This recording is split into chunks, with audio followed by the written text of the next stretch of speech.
quarters, unless we start seeing that, I'm going to stand firm on my ground in this one because there is just a lot of the fundamentals that the company is saying we're going to see. We just haven't yet. So with that in mind, I actually think this upgrade is fair because it's saying, hey, the stock's not going to continue falling for now, but it's also recognizing these real overhead risks. I think it's a responsible analyst note. Thank you very much for that, Adara. And with that, we added another 1 1/4 there, eh? From the last week, I think we gave them 3.5. Oh, now we got 1 1/4 on the clock. Damn, there, so that's a little bit of an accumulation. I'll write that down. No distribution, though, not quite yet, Joey. It's documented. All right. From Joey and myself, guys, a happy Monday to everybody. I hope everybody had a great Super Bowl and a great weekend. The big boys, they're that away. I'll see everybody at the news desk shortly. I see what's up over there. Yeah, we see what's up. Accumulation. Hey, you guys had the benefit. You had the benefit of a fantastic guest there, Peter Schiff on as well. So I think these guys don't know how good they have it. That's what I'm saying. Like it was a great spot with Peter there, which is fine. You know, I think a great job, of course, by Adara and Sharif. I think fantastic questions. I know a lot of the viewers were enjoying that, and hopefully enjoying the almost percent up. I don't want to jinx it. Almost percent up that the market is. Like the bounce is pretty real.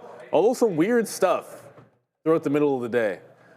Like when like this morning, one of the themes that we were talking about, at least for the first 15 minutes, felt like, oh wow, oh my goodness, look at Nvidia.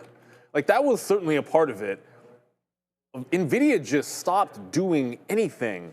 Like it made that top, and the market kind of held some of the move, and this just kind of, I don't know, pennant flagged it all the way into VWAP here very slowly and is now in threat of losing the bid a little bit. So as strong as this was throughout the day, like the pendulum shift went all the way over to like AMD, which is at the high of the day. I mean, the Qs are still pretty close to the high, but Nvidia just couldn't keep its foot on the gas there. Is what it is. It's almost like it started playing that prevent defense, which allow a couple of meaningless scores at the end of a game. Sort of tilting it to make you think that it was a little more competitive than it was, Nvidia. Although that's definitely not just how they do, man. Yeah, yesterday. Yeah, too bad for all the New England fans. I mean, just didn't really get off the mark there for them yesterday. Yeah, look, I'm still in the same trade, so I've still got SoFi. I haven't done anything else since then. I was just looking at some trades. I have a trade idea on Disney coming up. But yeah, just buying SoFi, you know, out. You could tell where, you know, we were at the gym and then where we got out of it. But yeah, so far so good here for SoFi into this afternoon. We'll give it a go. It does make a move down there in the midday when all of a sudden we was like, what just happened there? And could have rebought it at VWAP, was not sure, and actually took the other way, started getting some more out. So we'll see if SoFi can finally break through this $50 mark and then get us going on the right side of this trade. So that's what I'm looking for right now on SoFi. And then, yeah, man, I mean, everything. I even said today, right off the open, and it's too bad that I wasn't looking to get more Meta, but I was like, you're getting Meta for free, you know, here off the earnings report, right? And so today you had a great opportunity to buy some Meta at 660 right off the open. And yeah, that just bounced like crazy. So there's a great area for support at 660 now. So I think we got, you know, the 50 period moving average, and there goes Meta straight up. So that was a missed opportunity by me, but that's okay. We'll be back getting some other trades, hopefully some bangers through as well. I mean, right there, that 200 break long should have been taken. We were short, and then that. So yeah, we're ready to go, man. I mean, we got some Google on our mind here. Not too many big, huge earnings reports coming tonight, but there are names. We'll review some of those as they come through. We'll talk a little bit of gold, as we mentioned, some monetary policy there. We'll review maybe some Peter Schiff talk. But Google was also down earlier this morning as well, and made that move higher. We were short, and out, and that started to blow upside. And then Intel looks like it wants to hold $50 as well right now. So Intel at the $51 mark. Great little day for them here today, up 1%. Nasdaq up 1%. And you know, when we left you, it was like 0.2 each. And you can see the Nasdaq definitely with a little bit of pull forward there, as is Bitcoin, man. 70,500, we'll take that.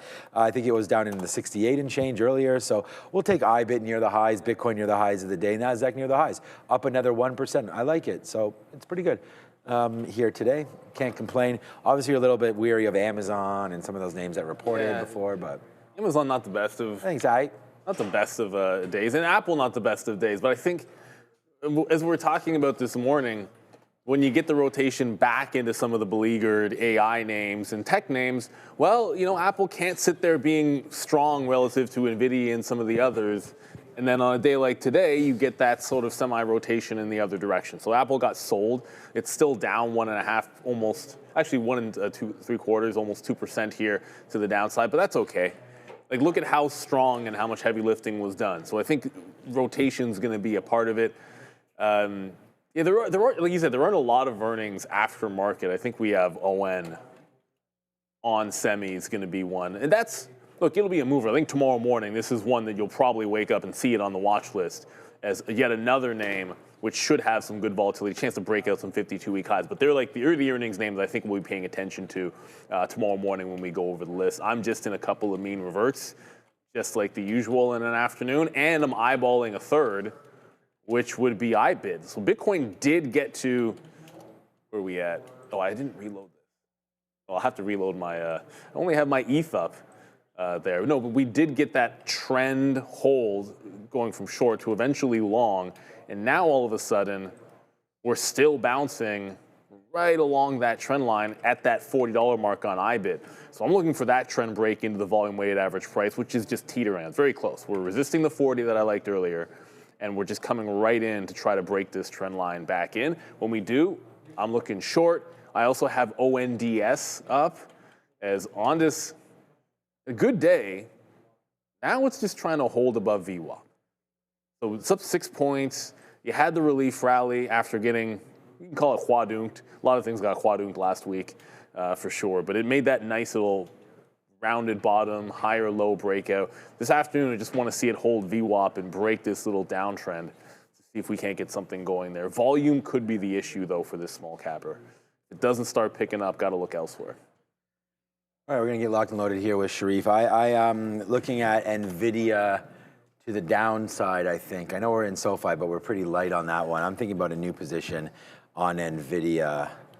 Almost like breaking 190.50. I know that's not exactly, I mean, I have VWAP a little different up on this 5-minute chart being roughly 190.84, and that's, I'm gonna go with that. That's kind of what we're bouncing around with right now. Thinking if Nvidia loses the top here, then we get WAP down to the downside. So let's wait to see what happens here with Nvidia possibly moving just a little bit lower here. So we'll have a quick look at that and see if we can get out of Nvidia or you know, into Nvidia, but into a short right now on that one. So that's something that I'm going to be looking at right there for NVDA. So yeah, it's should be a good afternoon. We've got some SoFi on our mind. We're going to run through the run. We're going to go through the rundown that Sharif's going to give it to us. You guys voted on the stock visualizer. Make sure you do hit $. Put it in your chat right here. So like if you were interested in, for example, Carvana, I just saw someone put in there. Carvana? Yeah, in your ONDS, as Neil was just talking about, it's Spotify.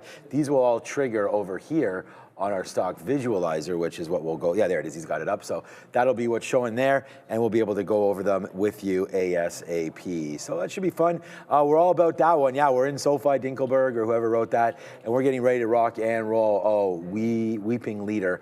That's gonna be the big one for me. I'm sure that'll be on the desk at some point. If not, I'll be talking about it, that's for sure. So, all right, we're ready for the rundown. Let's go over to Sharif and figure out what's on spot number 1.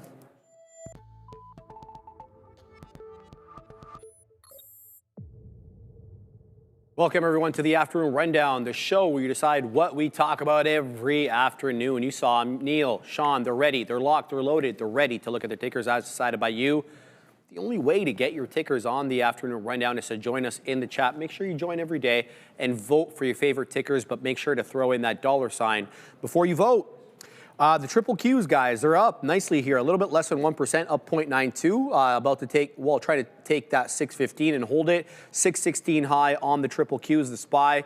Also green on the day, not quite as high, up a little bit less than 0.2%. Essentially flat is the Dow, up 0.03. And in second place here is the IWM, the Russell 2000 ETF, up 0.75%. The first name, though, as decided by you guys, Tesla.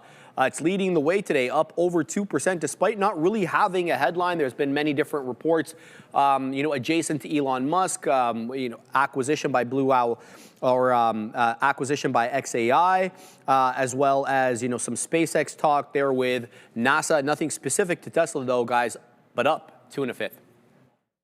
Nothing specific, but it is specifically strong. But guess what price Tesla is at this precise moment? I'll give you 0 guesses. Because if I'm asking, of course, it's 420.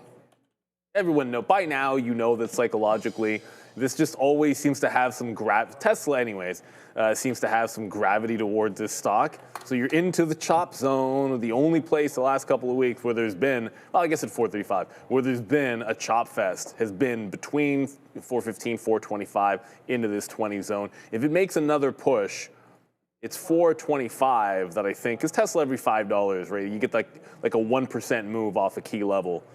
There makes some sense. So you get like this 425 area that I think is going to be our short-term resistance this week. And then a breakout over this price gives you that gap fill to the top. So yeah, you've already had your rounded bottom. There it is. There's our low. And we're just back into the chop fest. We need to break it out over here. Then we get our secondary push. I think that's the key thing. Like there's plenty that is rebounded to, hey, this is where we were to start last week. But there's that next push before you're doing something new. And that's where I find Tesla to be. Hasn't really broken, yeah, sure, great, good dip, goes right in that 380 area, bounce off the 200 period, but it hasn't really broken that downward trend yet. So I think the next step would be taking out some of that resistance we see from next week. Need to see that 25 area go. That does set it up for a potential breakout tomorrow. Knock on wood that nothing bad happens in the last couple hours here. Yeah, I was thinking the same thing for Tesla. It's kind of just stuck in the middle on that. I mean, you've already missed the trade, so I really wouldn't worry too much about it. The trade was going from up here, from 480 right back into basically 420. Like that trade back in, we'd seen it sort of happen before. There it is again, right there. So I just think that this trade has already happened. Now, if anything, I think you're looking for the retracement back up into this area, 460 or so. I don't think I'd look to short this until it gets back to that 480 one more time. I think you could round trip that trade again. So I like this look going longer now on Tesla. We have gone through all the deliveries. We've gone through earnings. We know what the stock is all about. It's bouncing nicely off the 200 period moving average. So if you dip bought last Thursday, that's great. You got a lot of good value in a lot of different names, and I think it's Tesla especially. To get this name down here at 390, I'm not sure you'll see that again for a minute. So I like it. I think that's one of the better names to dip by. I talked about that last week, even when this was happening. Didn't get into it myself, but really love the action that I'm seeing here in Tesla, and definitely think it has a space in your portfolio if you're trying to play a little bit of rebound game here in the tech space. So I like Tesla. I think it continues to work. SpaceX, XAI, all the talk this year is going to be hopefully surrounding Elon and what that means. So I still think that there's a little bit of a wild card for Tesla shareholders with something as well. So Starlink wrapped up with SpaceX. I don't know. I'm not sure what this all means, but I like this support down here. I think you're in the middle of nowhere to make a decision now. If anything, I'd go long or wait for this 400 to come through again, then hold it against 380. I like the long here in Tesla, and I wouldn't go short here. Like, I really think there's an opportunity to get right back to 480. You could be up 5 or 6% tomorrow, then all of a sudden you're back to this 440, 460 area, and then you're wondering, how good of a buy that was. So I would just wait on Tesla. If you're looking short, don't do it yet. And if you're looking long, I think you can still nibble. I mean, it's a good price area. So for me, Tesla is a buy, not a short yet, but 480 incoming on Tesla, I believe, in the next couple weeks. Amazon down 0.25% on the day, despite being maintained by Citigroup and a new price target, but it was cut, guys. That's maybe why, from 320 down to 265, despite maintaining the same buy rating. Separately, they did have a tie-up with STM Microelectronics. That one is up about 6% on the day, but that probably helps STM a lot more than Amazon. Amazon now down 1/3. Yeah, this definitely helps STM more than it helps Amazon. But, I mean, the good news is there's a pattern on Amazon, which held today. The bad news is it's not one that's indicative to the strength you're seeing in the market. The August earnings in Amazon dipped right into about 211 here, 11 change, and support there in October. Then you started making higher lows, which is great, but now I should probably delete that trend line because it was broken last week. And now that same resistance level or support level has turned into resistance, both on Friday and then again here today, kind of losing this 211 to 212 area. Yikes. We talked about, you could speculate as to why Amazon wasn't as strong as some of the other names out there, but it's not all bad. It was bought up from the lows. It's just what happened at the open. It was an absolute dump fest at the open. There were slight moves down, but there's a few names that had a lot more work to do. Amazon and Intel were two that absolutely stood out. They just had so much more work to do because of the way they got dumped at the open. Then you come right into that same key top on Friday and absolutely fail it. Now we get a lower high. So until proven otherwise, if we're not breaking out over 212, Amazon still remains in the semi-penalty box for me, where it's, your support has turned into resistance, you're a bit trend down. I feel like Microsoft did this and eventually caught what's seemingly like a bottom here for Softy when this happened to them. It took a couple of weeks for it to happen, but it looks like it has made a bit of a reversal, and that's what it seems like Amazon is in the midst of doing. But it's in the earlier stages of it relative to a Microsoft. You might have seen the position come out, but again, it's just a mean revert on EA, trended up all morning. It did the same thing on Friday, broke the trend, and then did nothing for me in the afternoon. This one just happened to pull back into VWAP. So, as long as this keeps trading like a momentum stock, I'll continue to be on it. All right, I actually just punched into Amazon there by accident, so we're going to punch out of that trade. No, I was looking at Amazon here, and we can hold a little bit of it, but I don't want to be in this for too long. We're just looking at Amazon, and actually was debating getting involved right now at this level, but I punched in sort of by accident there real quick. Yeah, no, it's right at a level right here where it's kind of like when I looked at Nvidia as well, and I kind of chose the short here. I just punched in and I punched out immediately, but I'm going to hold a little bit because I was deciding about this level. Just give this a couple pennies. Here it comes to the downside. So this is just want to hold it for 5 cents. That's it, just to see. But this was a level right here for Amazon. Like I said, I think we're just through earnings now, and we have something to worry about with Amazon, and that is their spend. And we've seen a big move to the downside right now from Amazon, and I actually think that it probably continues here into sort of the next couple weeks until the Nasdaq does settle out. I mean, it's nice to see a couple days in a row of the Nasdaq battling back. I just worry that if the Nasdaq gets hit again here, Amazon will be one of those names that gets sort of picked on a little bit to the downside. So I would just be careful with it. The spend is there. They've sort of justified it with what they're trying to do with AWS and not trying to fall behind and everything like that. But I don't think it really gets too exciting again until you break through this 220 and get it going. Otherwise, you're just kind of waiting to catch a falling knife. And I'm already in Amazon. Amazon did not perform well last year at all. And I'm not sure it's going to have a great year again. And I've sort of stamped that a while ago. So I believe in that. And I don't really want to rebuy some Amazon. I was trying to get it that day at 200 when it fell back in on that first, was it the first day? Yeah, on that first day. But we missed that fill, and now we don't have to. I'm not going to get it. I mean, I was thinking about it this weekend and just don't really love this name. I think there's better Mag 7 names. So we'll look to see Amazon and where it goes from here. But not excited until it breaks above 220 again. So that's Amazon, going to be in the doghouse until proven otherwise. All right, guys, Nvidia next on the list, up over 3%. A little bit behind Microsoft for the best performing Mag 7 name on the day. And I just drew this trend line, guys, from the closing print in the aftermarket on Friday. So I'm talking about the Thursday, that 8 p.m. print, to the highs that we made this morning on the implied balance high. We're about 14% just shy, not currently, into today's high. So good look today for Nvidia as it recovers from that tech wreck last week. No specific headline today for this 3% move. Yeah, I don't think much needed a tremendous or ridiculous headline. It was just we had a recovery bounce on Friday, and then you got continuation today. So once it got going, a lot of stocks, and Nvidia included, just started filling in a bit of a gap, right? You go back to, this would be Tuesday, it filled this gap in to some of those highs, like the 190 to 192. The problem with Nvidia, and this was true the last time it was up here, is once we get above 190, like it stops doing anything. There hasn't been any push through above the 190 level. We just start barcoding in that area. And if we're not barcoding, then we're essentially pulling back. Like the one day that there was movement off this level, it's been selling, unfortunately, for NVDA. So it's a bit of a, like this is a flat bottom break setup here on NVIDIA. But I mean, if you're looking at the light at the end of the tunnel, well, the CapEx spend from all of the hyperscalers showed us all the reasons why NVIDIA should still be strong. At this point, I think we get to stop complaining about China. Like it's just, if we're not baked in that they're not getting China sales right now, then at what point is it baked in? You have to make the assumption.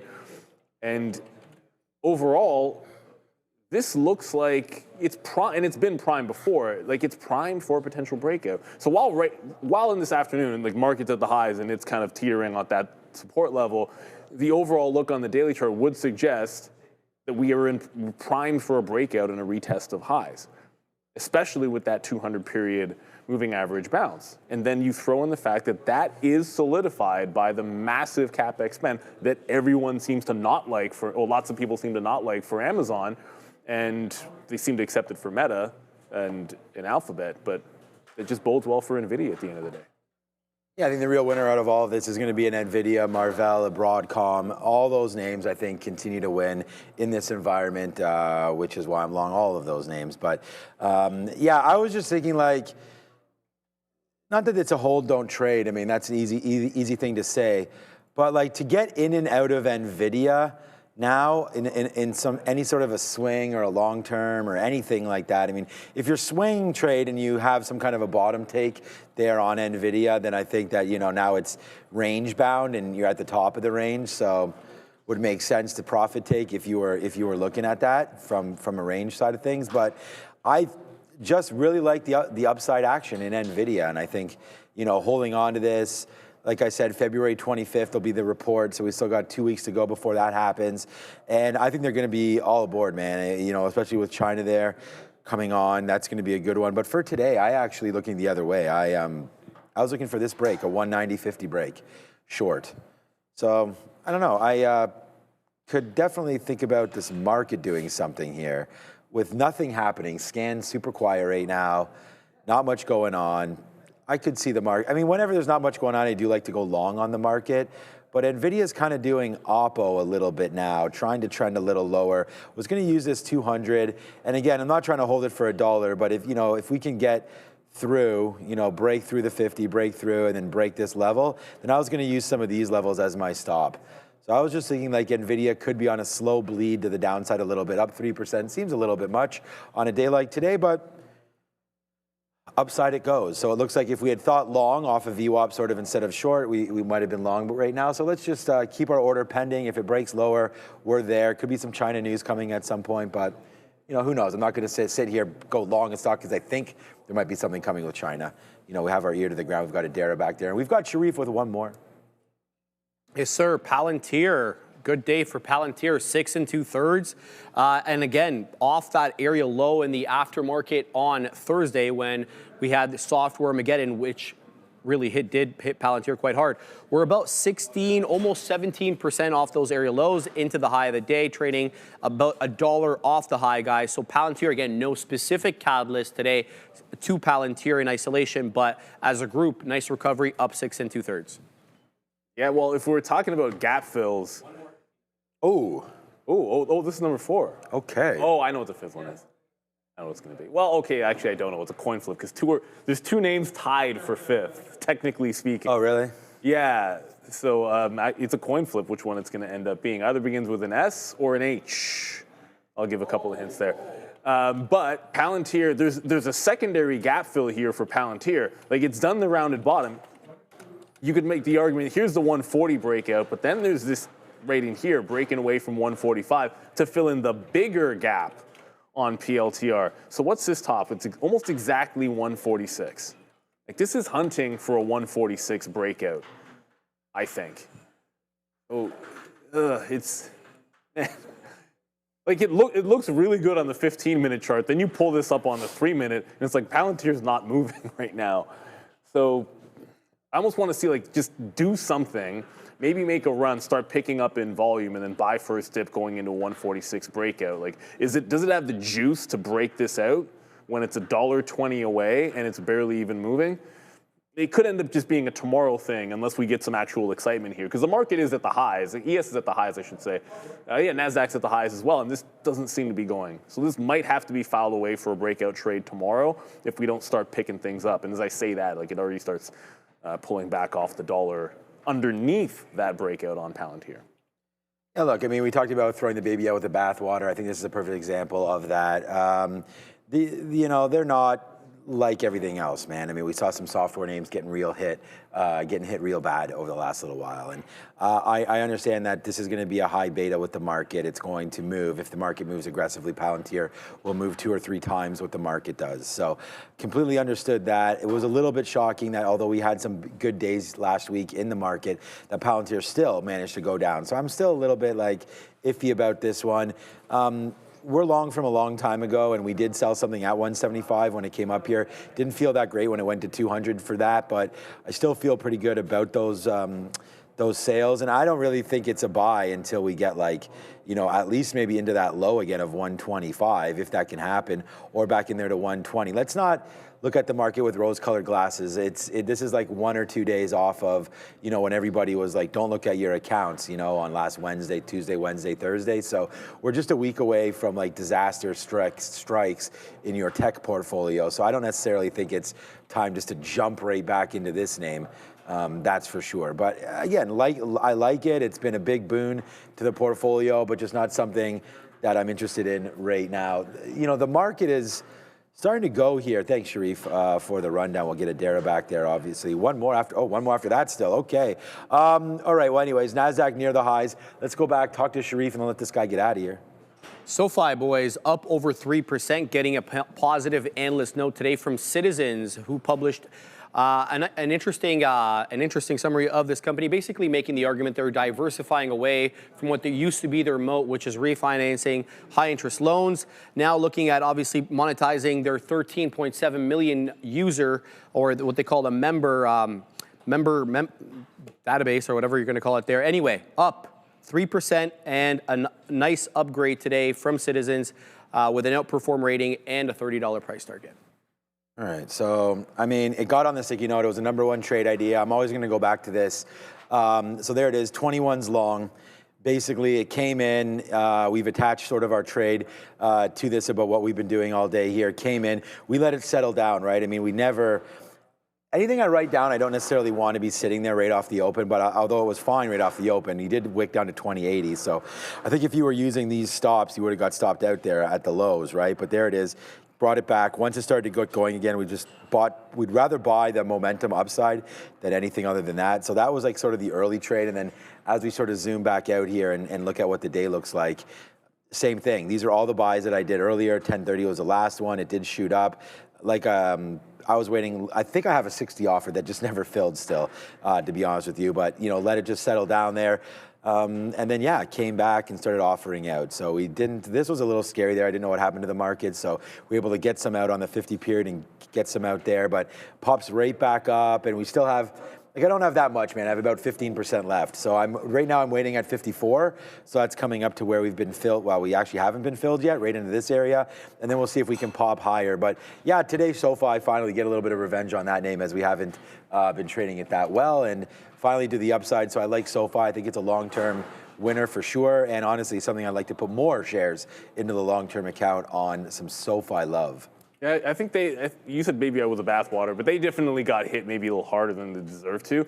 That spike downside, the only thing I could think of is like Waller was speaking, I forget the name of the conference that he was speaking at, and he started a little bit early, and his entire talk was about like crypto and the banking system. So maybe he helped cause a little bit of a down push. I think in that same moment I saw like Bitcoin move around a little bit. Yeah.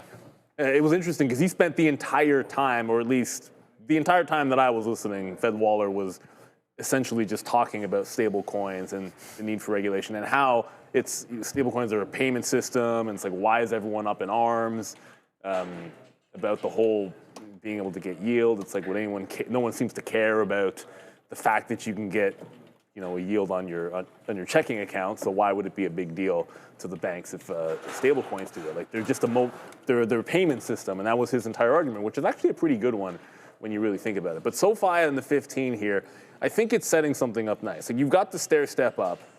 It didn't press down into Friday's close price. It did one little wick and then reverted. But that's still, look, it's still good. It's still a consolidation higher, and it's still the rounded bottom, maybe set to break out the 22.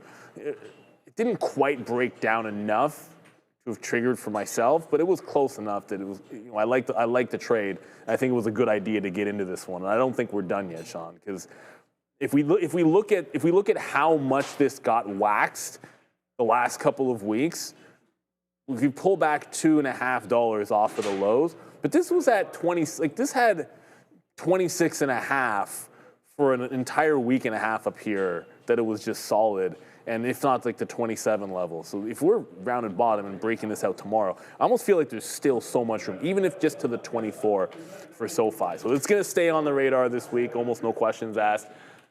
Speaking of Bitcoin, moving. Oh, yeah. Well, it's not breaking down, that's for sure. So that trend, I keep getting rid of this time. I know what's happening. I'm not hitting save after I do it. So it's still holding on to this trend line. I keep thinking we're going to break this 1, 2, 3, 4, 5, 6 times, and now we're just riding the trend line at the 40 level for IBIT here. And if it doesn't break down, it might end up actually breaking the top. So if we make a fresh high, I'm still going to take the short into VWAP on this. Just a little too tight to this Friday resistance level to want to fight it up here. Oh, and ONDS looks like it's not going to break out either. Boo. So ONDS was trying to hold VWAP, trying to break a little bit of a trend itself, and now back underneath the volume-weighted average price. Might need another small capper to look at that's got some strength. I see in the chat Lemon Family saying Lumen is moving. Lumen. Okay, that's a Lumen. Old blast from the past. Oh, I thought I saw that Newman actor doing something recently. I watched this really cool video on YouTube. Yeah. Sometimes weird things get suggested to me, and it was all the movie references that Seinfeld ended up doing. And what's crazy about it is they did a few of them where they didn't just reference the movie; they referenced a movie that the actor who played Newman was in, and they do the scene. Oh, they did it for all the or just Newman? No, just for him. So like he was in JFK, like the who starred in that? Kevin Costner or whatever. I haven't seen so he had a scene in JFK, so they redid that. He had a scene in Basic Instinct where he was like a cop, and so they also did that as well. That dude's been in a lot of ish. Like he was in Jurassic Park as well. All right. He's legit. Lumen, no volume. Snapchat is moving. Snap? If you tell me Snapchat's moving and it's not moving, yeah, it's moving around. That is for sure right now. At the snap of a finger, you get Snapchat up or down maybe 5% here because it's only a $5 stock. But yeah, I don't know. There is a little bit of volume here. Adara just sat back down, so she can have a quick look at Snapchat if and when that gets on her radar. But yeah, I'm not seeing anything on our news source yet for anything regarding Snapchat, but nice move down. And I don't, this name has just been like, I don't know. Like we talked about this off earnings once we broke that 680 there, $7, I guess, and then all the way straight down to 7. So yeah, it's been a little bit of a disaster, for Snapchat and its shareholders. That is for sure, and all the way back into $5. This name's not. If you want to pick it up, I mean, we sort of looked at this before and had talked about what we thought here about Snapchat, but yeah, it's losing the bid real quick. And if you look over here and you look at a. Yeah, it's very, very bad. So here's a daily chart for Snapchat. Let me go to a monthly chart just to show you, because it was up to $85 at one point, not too recently. 2022, I guess that is a hell of a long time ago. But yeah, it's low right now, 510 being made right now. You got to go all the way back here into 2019, and I can zoom in to find out this exact price there. But that is going to be roughly, in 1 second, just trying to get it there, 450. Or 490. There's a headline here. Maybe 490 for Snapchat. So that would be something to look at. Well, you found something on it? Instagram is internally testing a new Snapchat rival app. Why do they have to put Snapchat rival? Why you gotta kick them while they're down? Why does it have to be Snapchat rival? That's just mean. Isn't Instagram already a Snapchat rival? I think it's just me. Zuckerberg is just being cold at this point. That's cold blood. Well, he should buy them. I mean, I've already said that they could buy Snapchat. I mean, my kids are still using Snapchat. This man to my left is using Snapchat. But they could also just buy Pinterest too. Like they can do anything they want. Yeah, I mean, Snapchat has good Do they need to? I mean, do they need to? I got a nephew. You know how much it's going to cost? I got a niece and nephew that both buy them. What's the market cap on this thing? That's what I'm saying. You know how much it's going to cost them? Pocket lint at this point. Right. This is not even a situation here. Okay, it's not really pocket lint, but you know what I mean. No, it is. This is literally pocket lint. Mark Zucker makes $800 million a year in dividends from Meta. Oh, you don't even think Meta pays dividends, right? They don't really. It's just that's how much he makes off of it is ridiculous. All right, Snapchat market cap, $8 billion. He can almost pay with that just with his checking account. So yeah, I mean, right there, Meta doesn't even need to do anything for Snapchat to get some Snapchat in their account, right? I mean, I'm not even sure how much cash, like Apple could buy Snapchat in a blink of an eye. There's so many companies that are sitting on so much cash is relationship. SoFi should not buy Snapchat, but SoFi right there, we go, yeah, buddy, that's a face slapper right there. We get a nice little trade there for us on Snapchat, or sorry, on SoFi as we get the high of the day, man. We waited all day for that trade, so there's your number one stunner for me, the long. I only have 3 trades today, man. Well, Google, SoFi, and the market. I was completely wrong on the market. Well, not really. I mean, we hit that good. We were up. We're up more now than we were because of what SoFi is doing, but we were up really good when this happened, and then we averaged it back and got it more, and then got stopped out on the upside, so we're flat on the TQs because I did have a full position again once it broke upside. So we'll take 40 or 50 cents on like maybe a third of it, reload it, and then get stopped out for 20 cents on the full thing. So be down about a hamburger or so on that one, but look at the TQs, man, just continues to go upside, really respecting this VWAP. So down into here, once we break above, we should start to relook at things and say, you know what, trend changed. We were thinking short there. So I don't know, you just called that up right now, and I almost just typed in Facebook. But the real thing is Meta. So nothing happening on Meta. But yeah, that's definitely a bad story for Snapchat. But it's not affecting Snapchat. I mean, so I don't know how long. Why would Snapchat spike on that initially? Because maybe they have to be bought out. $8 billion. Like, whatever Mark, I mean, this guy's paying engineers hundreds of millions of dollars a year to sit there and design things. Obviously, I don't know if they need, to pay $10 billion for Snapchat or anything like that, but just to get the daily active users, put them in one sort of combination, I think it might be worth it there to do that. But Snapchat, I like Snapchat for the buyout possibility. The only thing is, if you buy it right now and try to think you're getting out at $5, that's a nice story until it opens up one day at $4.50. So you got to be very, very careful. You gotta have an out. That's what I mean. So if the $5 could easily break your back. Yeah, well, you could just go in with like options or something. I'm not smart enough for that, but yeah, you could. Yeah, well, just if you think there's a chance they could get bought out, that at least gives you like a time limit or something to work off of. Yeah. Which, because that's a very difficult way to make a play. But like whether or not a company is going to get bought, because you have to get the timing of it right. Like you're sure if they get bought, that could easily give you like 50, 60% return. But at the end of the day, I could look this up on a chart. My wife said today is the very first. This is my wife sending me messages while I'm on air because she realizes the content I provide is not good enough. 15 years ago today, Bitcoin hit $1 for the very first time. 15 years ago today, Bitcoin. This is according to my wife.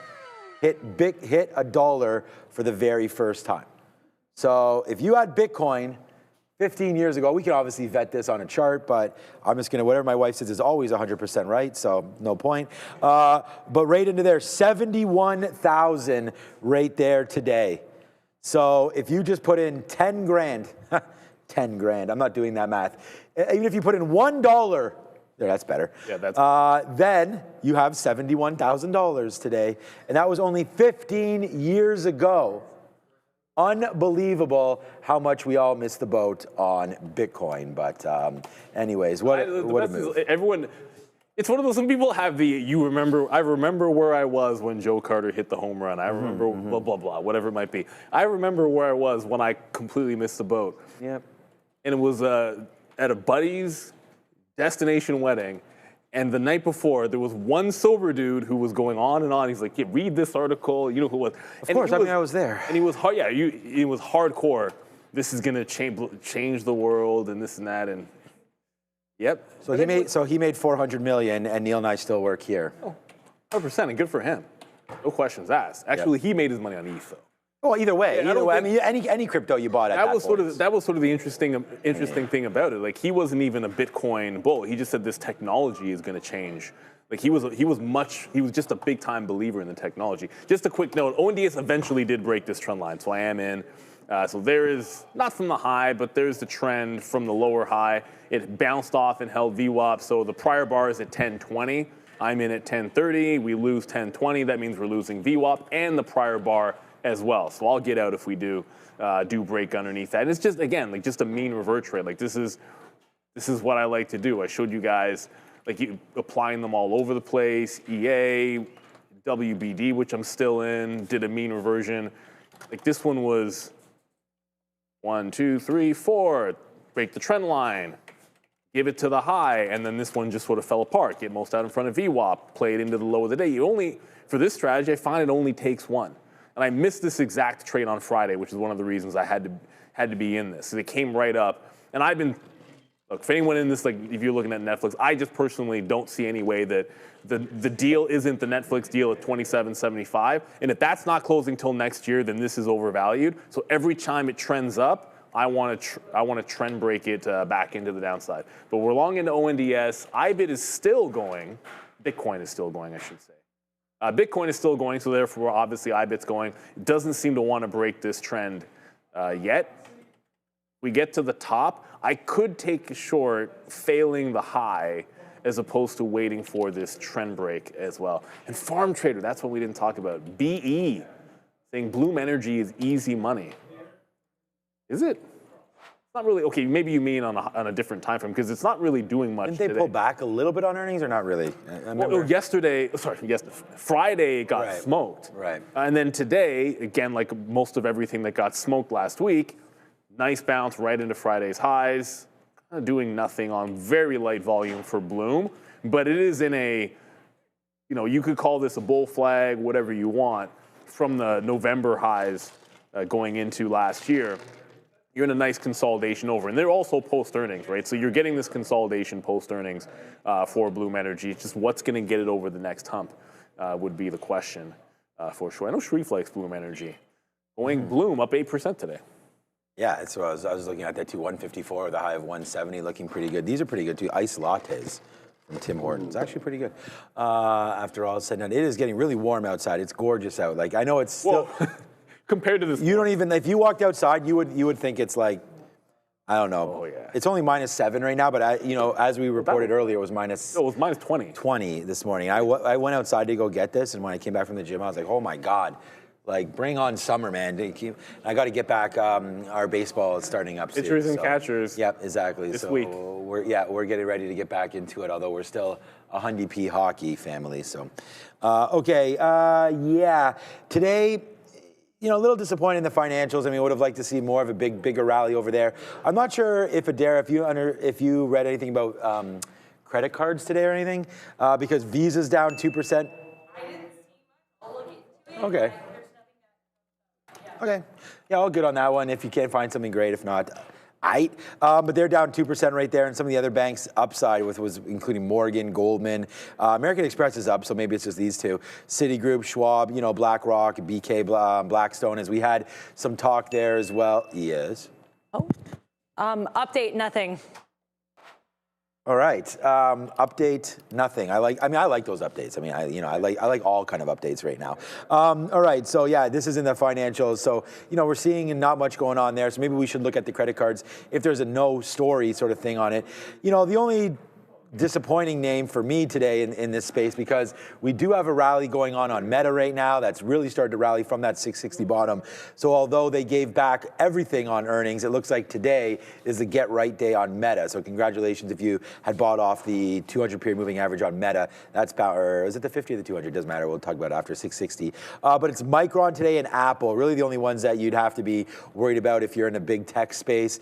GE, Texas Instruments, they've been awesome. Texas Instruments has been awesome awesome name, and that's just finally starting to pull back a little bit. Still near its highs, Texas Instruments, so nothing to worry about that. Apple was on quite the run the last couple of weeks, so Apple pulling back slightly is not really a huge deal.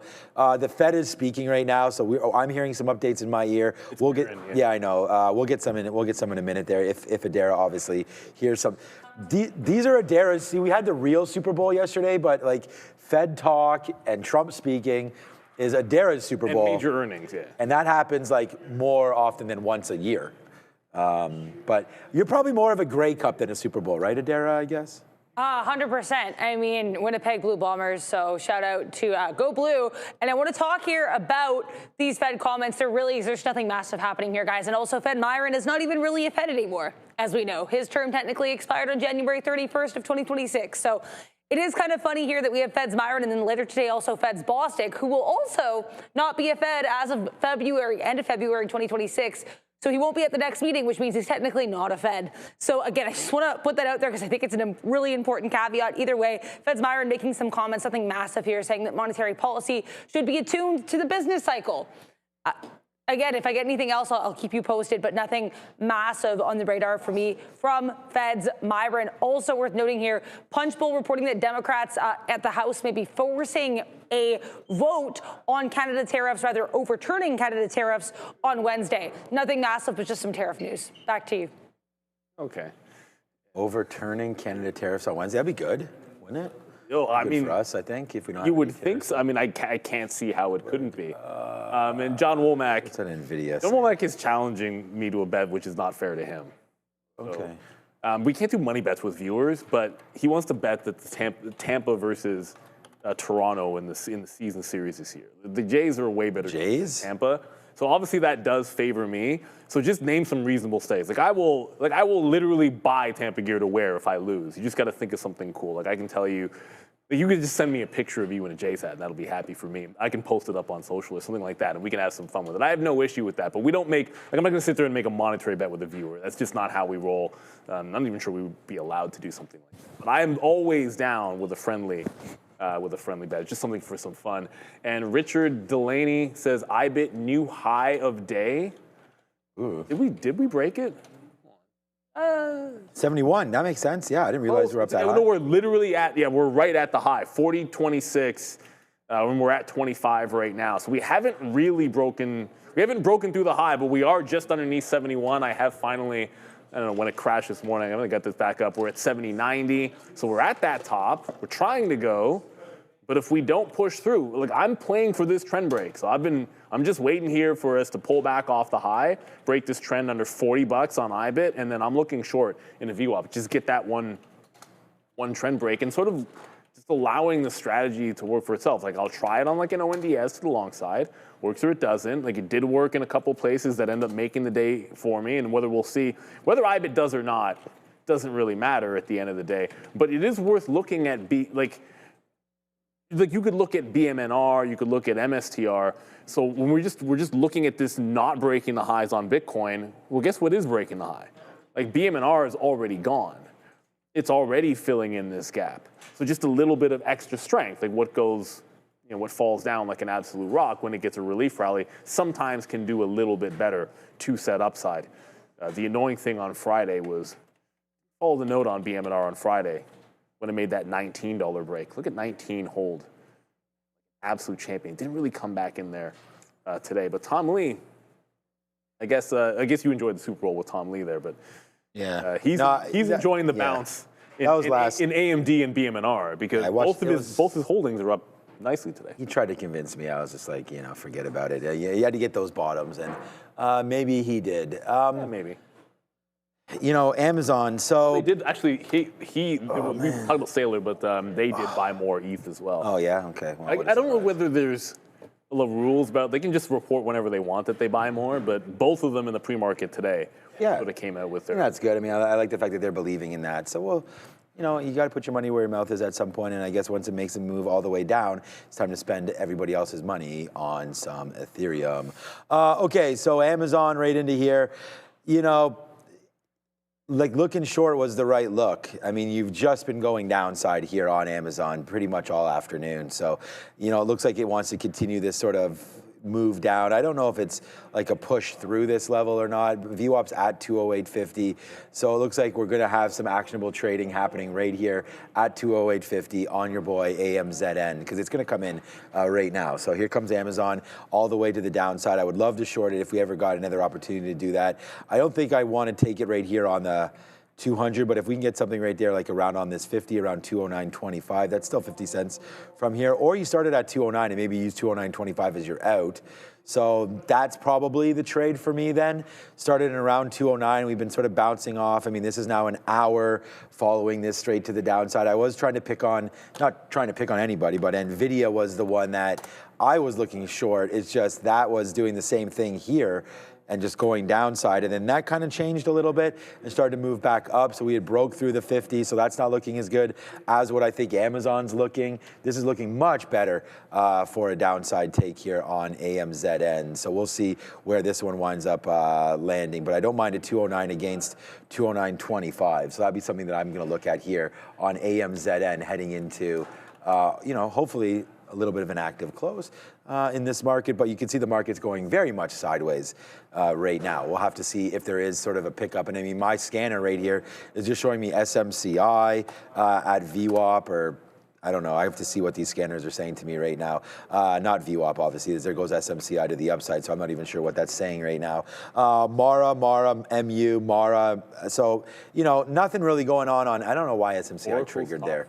Oracle's a big one. Yeah, Oracle's a nice scanner-related one. You know, a name that's really been going off here is Roblox. On earnings, we did earnings, and that's some of the benefit of doing earnings. I said Roblox is a buy. Off that last earnings call, they sort of had 94% increase in paid users, their daily active paid users, I believe it was the metric. So we got back in, and I was like, this is probably a good little level there, 66, 67 bucks. We've broken above it, got to 74.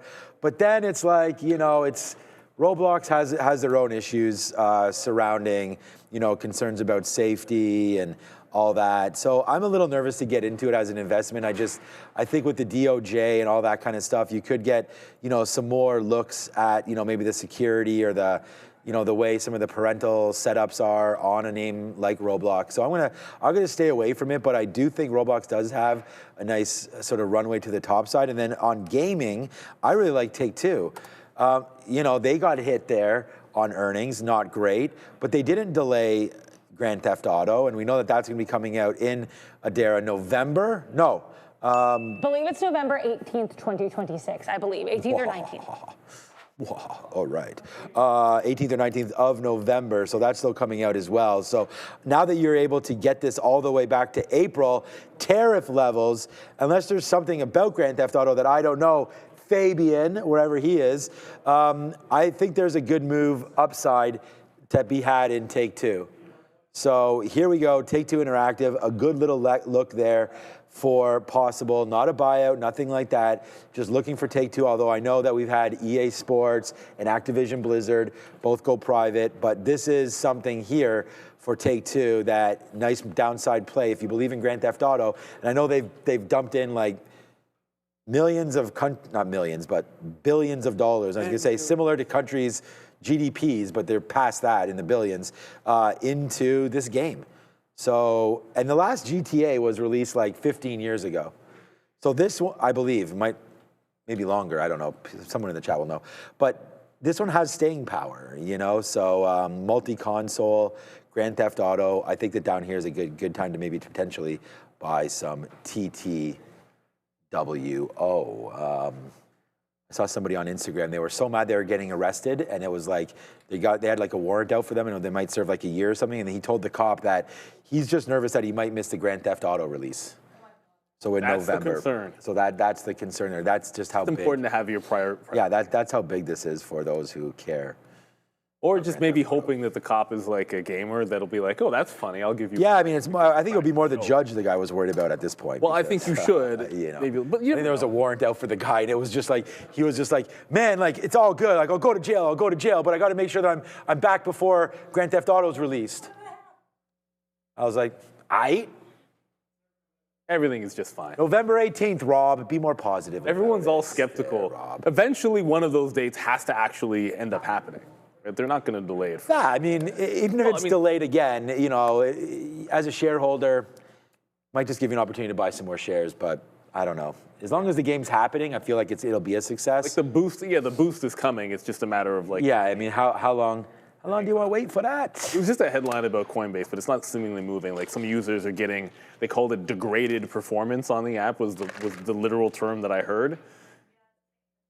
Yeah, which doesn't seem to be affecting the stock all that much. For what it's worth, I mean, we did show you Bitcoin at the highs and at least attempting to break out. So for what it's worth, Coinbase is not doing that. So it's like a little bit stronger, but doesn't seem to be moving too much on that headline there. And Curtis in the chat saying Microsoft owns a bunch of games. That is, it's not untrue. Microsoft, obviously with the Activision, it's still going to be, like it's not, look, I don't consider Microsoft having, you know, being like a major, it's not a major driver for them, obviously. And I think like you're not gonna get this bouncing back to 500 with people buying it up because of gaming on Softy, right? Like you're gonna get, like you're buying this up because you feel like it's overdone based on Azure's performance, which I think would be much more fair. But it's not like you don't get the benefit. Microsoft does have a lot of other things going for them. Up 3% today and looking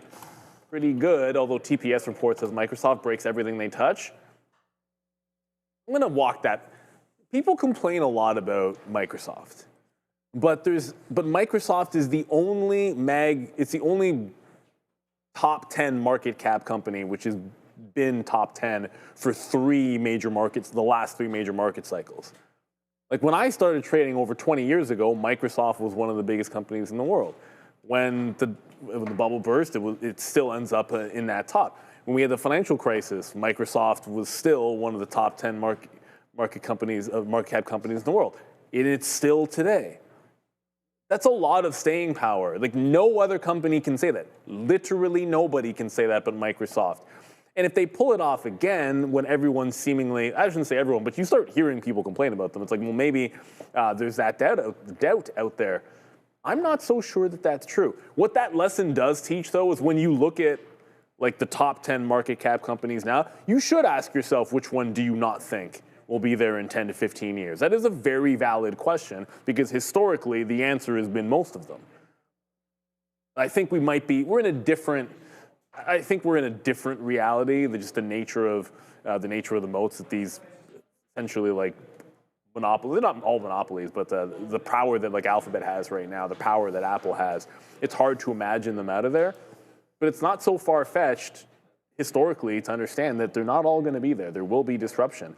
And some of it isn't because they turn into crap. That's not usually what happens. It's just usually that new names start to come and emerge, like Tesla starts like elbowing people out of the way, or Eli Lilly starts elbowing people out of the way. That's usually how it ends up happening more so than the others. But Microsoft has managed to stay tried and true throughout time, regardless of how much people complain about it. I complain about Windows all the time. Still use it every day. Yeah, I mean, that's what it boils down to. Like, yeah, I mean, that's why they've been there for, like you said, those 3 decades or whatever, because it's still top. For me, the one name that might not be there in 10 years as a top name is Walmart. So I would say Walmart, I think, would be the one. And they're not a top 10, but they just broke the $1 trillion club. Which makes them 11th or 12th. Yeah, so I would say, for me, I would say Walmart, but just because I think tech names continue to always get that valuation. And yeah, I would. So for me, it would be Walmart, but Walmart might be the safest, but definitely the one that I think loses market cap to all the rest at some point. So, all right, like, Nvidia's not doing anything. Amazon does do what we thought it would do, and then it hits VWAP and then bounces right back to the upside. So, you know, the play would have been to short this 25 period moving average all the way down, and now it's broken above, and then now just justified that, hey man, what the hell are you doing? I sit here and I look at VWAP all of the time and literally talk about VWAP all of the time, and we even mentioned this when this was basing right here, that this probably had an upside move. We related it to Google of last week that did the exact same thing, and then all of a sudden it comes down into VWAP, and I'm trying to look short, so boo on that. Like, it came right in here, bounced off 208 and change, now gives you almost $1, not almost, but about 80 cents or so to the upside now on Amazon, basically bouncing off that thing like perfectly and straight up into your 50-period moving average, and that is Amazon. So that was a really nice move back upside, despite what the market's doing. The market's trying to break lower here, and Amazon's doing its damn dance to the upside. So I'm actually going to take the opportunity right now to short a little bit of Amazon. We'll try some 10s here. We'll see if that could work. We're right here, right now on this name. So, and we're out now. So there it goes, man. The best trade for me of the day gets into the gates of hell. Oh, by the way, let's go Amazon. Like we just did it right here, right now. There goes Amazon, 30 cents right there. We just shorted 10s. We got at 75s right now. Let's put another bid out there. We'll put a bid at 78. See if we can get that. Sorry, we took 20 cents. It did go 30 cents. So there's Amazon on a little bit of a flush right there to the downside. Oops, Brittany, we did it again, but we are now out of SoFi as that breaks lower. So let's see what happens now with Amazon, hopefully a little bit lower, and we'll figure it out. But out of Amazon for now might be a stop out if we break kind of like this 50 period, 209. 209.50, something like that on Amazon. Let's give it a couple seconds. All right, over to Neil. Hopefully savvy Canadian traders that want to boost their exposure are tapping into the Nasdaq 100 and S&P 500 with Beta Pro's 3x daily leverage ETFs. They've got built-in FX hedging.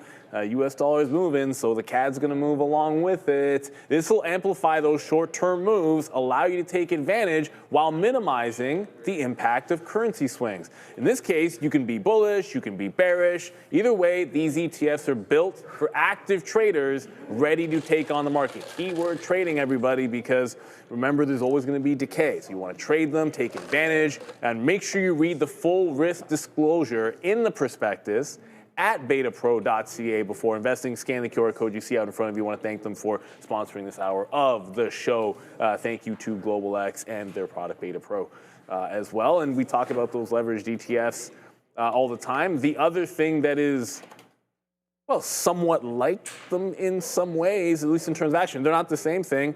But when we look at crypto, like I'm eyeballing, okay, well, Bitcoin is trying to break the trend as we speak, but that's also happening in BMNR. And then our good friend, well, MSTR is not even at the highs. It's not even trending higher. But BMNR is trying to break trend. And in IBIT, there's that top. So it fails the high right in here. Fails is maybe a strong word. It ticks the high by a couple of cents and then pulls back. Failure would be if it follows through, but it's right on the trend line. So it's teetering on the trend line that has sat here all day. So I'm talking about from 9:12 in the morning, it is held onto this trend line. It's an all-day trend line. Once it breaks, and it's about 5 cents. Well, okay, it was 5 cents away 2 seconds ago. Now it's like 10 cents away. Once we break this, I'm going for the short here. Doesn't seem to want to break this 71,000. Like we're just chilling out. We were 7090 before, sorry, 7900 before. Now we're at the 850 level. So I think a little bit of a pullback after what has been a very good, I mean, it's been a good day.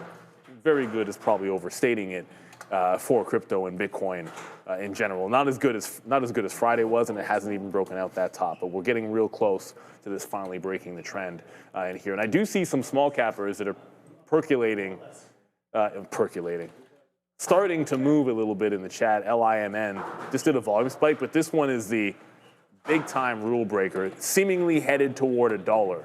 But yeah, it tried to go, but this is a risk of retesting that dollar level, which gets interesting because last week this was the clean breakout off $1, and it held, like the first day it went, held $1 very, very clean here, maybe a 95-cent low. So if it breaks the bottom, that's where I think you look for a bit of a dead cat bounce on LIMN for those that are watching it. But you know, my eyes are going to be squarely on IBIT for this one chance, just breaking through the trend line as we speak. So probably like 1 bar closing on a 3-minute before we get in. Look, I don't know if this is going to be a long or a short or a nothing burger, but I'm going to take out now on Amazon, man. I mean, you know, we're able to get that reload there at about 30s, give us an average price here around 25. We just got a bunch out at O's, or I think it was 04 and some 02s there, as I realized that, hey, maybe this is not the short that we were hoping for on Amazon. Bouncing off VWAP is generally a pretty good sign that there's some kind of buyers down near those lows. So we'll wait. I'm now going to bid below 208, 209, sorry. Hopefully we'd get a little bit of a spike down, and we'll be able, we're getting out at 209.50. By the way, so that's why we're starting to take 2-to-1 or 1-to-1 on half, and then we'll see if we can bleed a little lower. Someone said, "Sean, you're out of SoFi. What up?"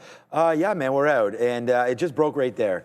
So it's actually the low break, and I just like I'm starting to go short Amazon here. It looked like the market was trying to maybe break down a little bit, so I just decided to put the money in the pocket. I told you we only had 10% left of it anyways, so we get out of the rest there on SoFi, and not even 10% after we took all these out. So as the day was going on, as we were talking, we do get the high of the day, we do get 54s, then we get to 200, then we stop out right there at 41. So what was a long of 05s, 06s out right there on SoFi, we pretty much played the whole range of the day. We have these longs near the lows, and we have all these outs near the highs. So we're gonna sort of pat ourselves on the back and say, good job on SoFi. I mean, up 2.5% today. We went long. It was a big trade, and it was my trade of the day for myself. So, you know, up 5 times more on SoFi. Well, I'm not really down on anything, so whatever it is. We'll have to wait to see what winds up happening with Amazon. This could be, I guess, the first kind of hit, but we already got out of about 40% of this at O's,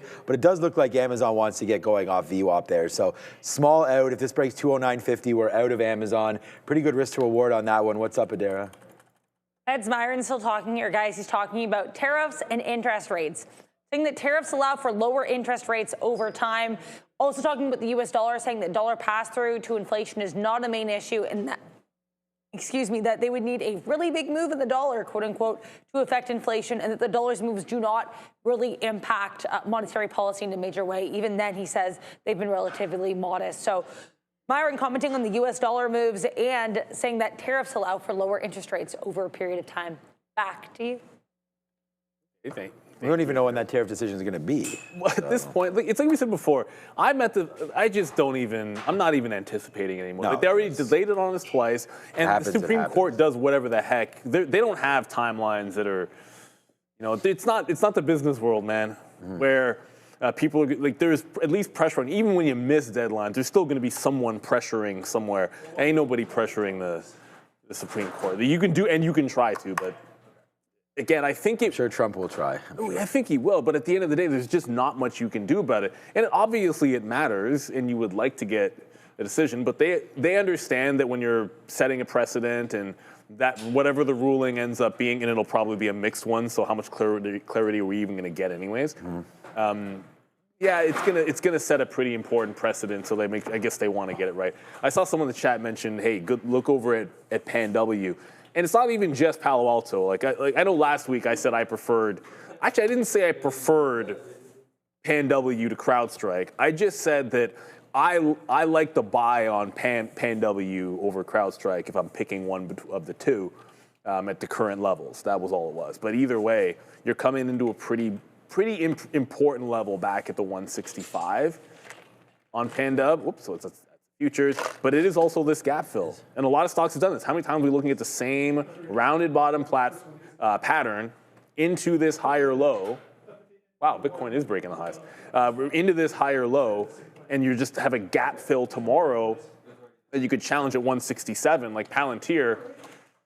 Yeah, Palantir's not making this. Palantir had a similar look, trying to take out this top to fill in the gap. And I kind of thought, like, maybe there was an outside chance Palantir would trend up into this breakout. It's just not doing it. Instead, Palantir is kind of pulling back in, diddling in the middle. But that's the setup that sets you for another breakout tomorrow. Like, so as good as it was today, and the longs have been today, there's still some pretty big gap fills that you could easily have, that I have my eyes on. But man, IBIT, it was so close. You were breaking the trend, and then now we just pop right back into the highs. But it's not accelerating. We're going into the top, and we don't seem to want to accelerate off of those highs. But let's go to Adara. Apparently, we've got some news. QuantumScape popping up a little bit here. There's some speculation on social media that there could be a partnership between QuantumScape and Nissan. Apparently, they're being viewed as a secret OEM partner here for Nissan after Nissan managers were spotted at a QuantumScape event. So again, lots of speculation here, but potential QS and Nissan partnership on watch. QS reports earnings after the bell on Wednesday. Back to you. All right, thanks. Good look on that. We'll have they moved definitely have a quick look. I'm not sure.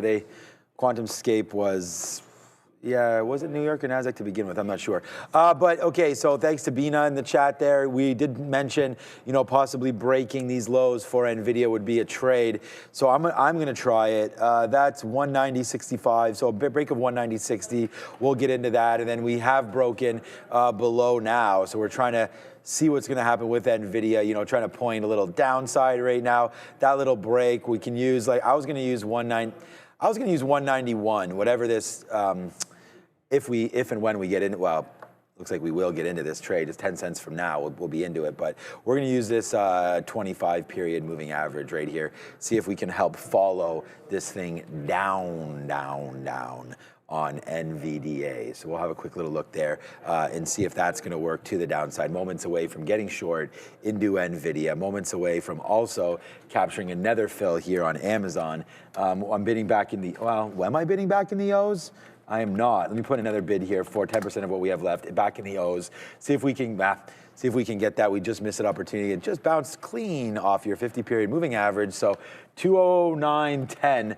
Actually, let me put 5% there, and then we'll wait for a little lower. We're at 12s, actually. We'll see if we can get that fill. Just a 13-cent winner. We're going to stop out for a 25-cent loser anyways if it breaks that high. So we're not into that one, and we're waiting for Nvidia. We're out of SoFi there as well. JP Morgan got all the way back to 325 earlier and then stopped almost on a dime right there. 324. Its high of the day is 326.50. So nice move here even for JP Morgan to fall back in. It's kind of weird. There's not much going on market wide here, but we've just identified two kind of big names that are falling down. JP Morgan's making this move down. So is of course the biggest and the baddest, and we talk about that Apple. As Nvidia. And I don't know, Apple's been going down Apple's all day. At the low, yeah, it's been going down. So and then Amazon might not be that one that follows. So we're very cautious of what's happening over here with Amazon. We're going to wait out for Nvidia, which I think breaks very, very soon as well. But yeah, JP Morgan. Palantir's threatening breaking too. Okay, so maybe the market finally breaks down. I mean, we're underneath the 50 period. I don't know where we are. Yeah, VWAP is so far away right now. That was, man, I was short right here. Should have gone long on that break. All right, well, that's for tomorrow anyways, but here we go, man. Let's see how low we can go. See if we get that bid on Amazon at some point here. As I say that, Palantir is, it's now we're gonna get Nvidia. Times it's tested 143.80, once, twice, now thrice. And if it's not gonna go upside and break out the highs today, then there is this VWAP breakdown for sure. Ja, throw up your super, we have a super chat. I don't know if we can throw that up. I'll get to the page, I just wasn't on it. There it is. TLT, hedge and chill. Ooh, no Netflix and chill. You want to hedge and chill, or keep dry powder for DCAing. So what's yeah? It's hard. Again, we're not supposed to be trying to give financial advice. I'm personally not much of. I can't say that I'm a hedge type of person. I'm diversify the portfolio kind of guy. That's usually my go-to. I've sold covered calls if I thought some things are overblown, but I've never really used any kind of a hedge play. So I can't really give advice there. But what I would simply say is, if you have a strategy that typically has worked for you in the past, I wouldn't deviate from it too much. If simply a patient DCA is the way to go, if you think things are getting weak, then yeah, this is the environment that it feels like crypto just made a wipeout bottom. We're getting solid earnings, and some stocks getting sold off on solid earnings. I think that's a good environment as well. If you find some value to be able to pick up, that's usually the motive. I'm just telling you what I do, my preference, because I'm not much of a hedge. I might have sold covered calls every now and then if I think something I'm in, I wouldn't mind trimming, anyways. And it allows me to sort of make a little bit of cash, and then if it gets called away, it's not the end of the world, because I was going to sell some if it had popped anyway. So yeah, that's more my methodology personally. That's all we can try to give you guys there, Josh. So hopefully that does help. As I said 2 seconds ago, I'm like, yeah, watch, Palantir is about to break this support 3 times, and it's immediately starting to bounce off. Not far enough away that I'm not going to be. I have my order still in. We're breaking if this breaks for 143.80. I have a stop order that will punch short if it does break, but it's got to actually break the support, or we're just going to be waiting for this opportunity on PLTR. I don't expect there to be much on the early look. I'm going to glance, wondering why AT&T is $7 million to buy already. Can't imagine there's an actual reason for that, so just going to chalk it up to a rando here. Don't expect that is going to be a big deal. AT&T is the kind of stock that'll pair off anyways. Shouldn't be significant. Okay, Nvidia's trying to finally go. So let's give this a little bit of a shot here, see if it can wake up. Let's go, Nvidia. We actually pushed more through 50s to get that short. So now we're into it a little bit more as here goes Nvidia. Just back down just a little bit. I mean, we're still waiting for a little bit more to come through here, obviously on NVDA. And I'm just gonna continue to watch out for this little momentum spot. I have VWAP written here. I do understand that VWAP, you know, even on this chart, there's a 5-minute from E signal, so I'm not sure what exactly the problem is, but here we go. We gave you this trade.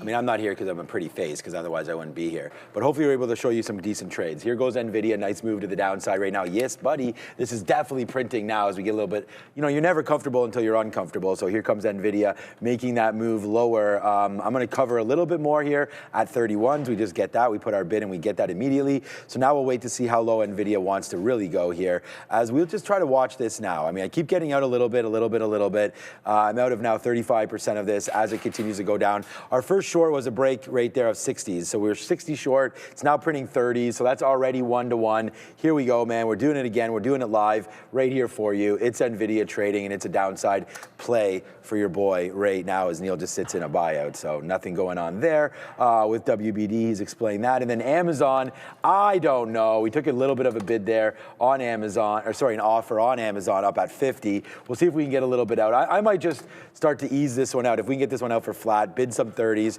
This is not working, not like the way Nvidia is working, man. Nvidia is really starting to work out for us as there it goes back. Yes. Oh my, Joseph over there. What's going on, Joe?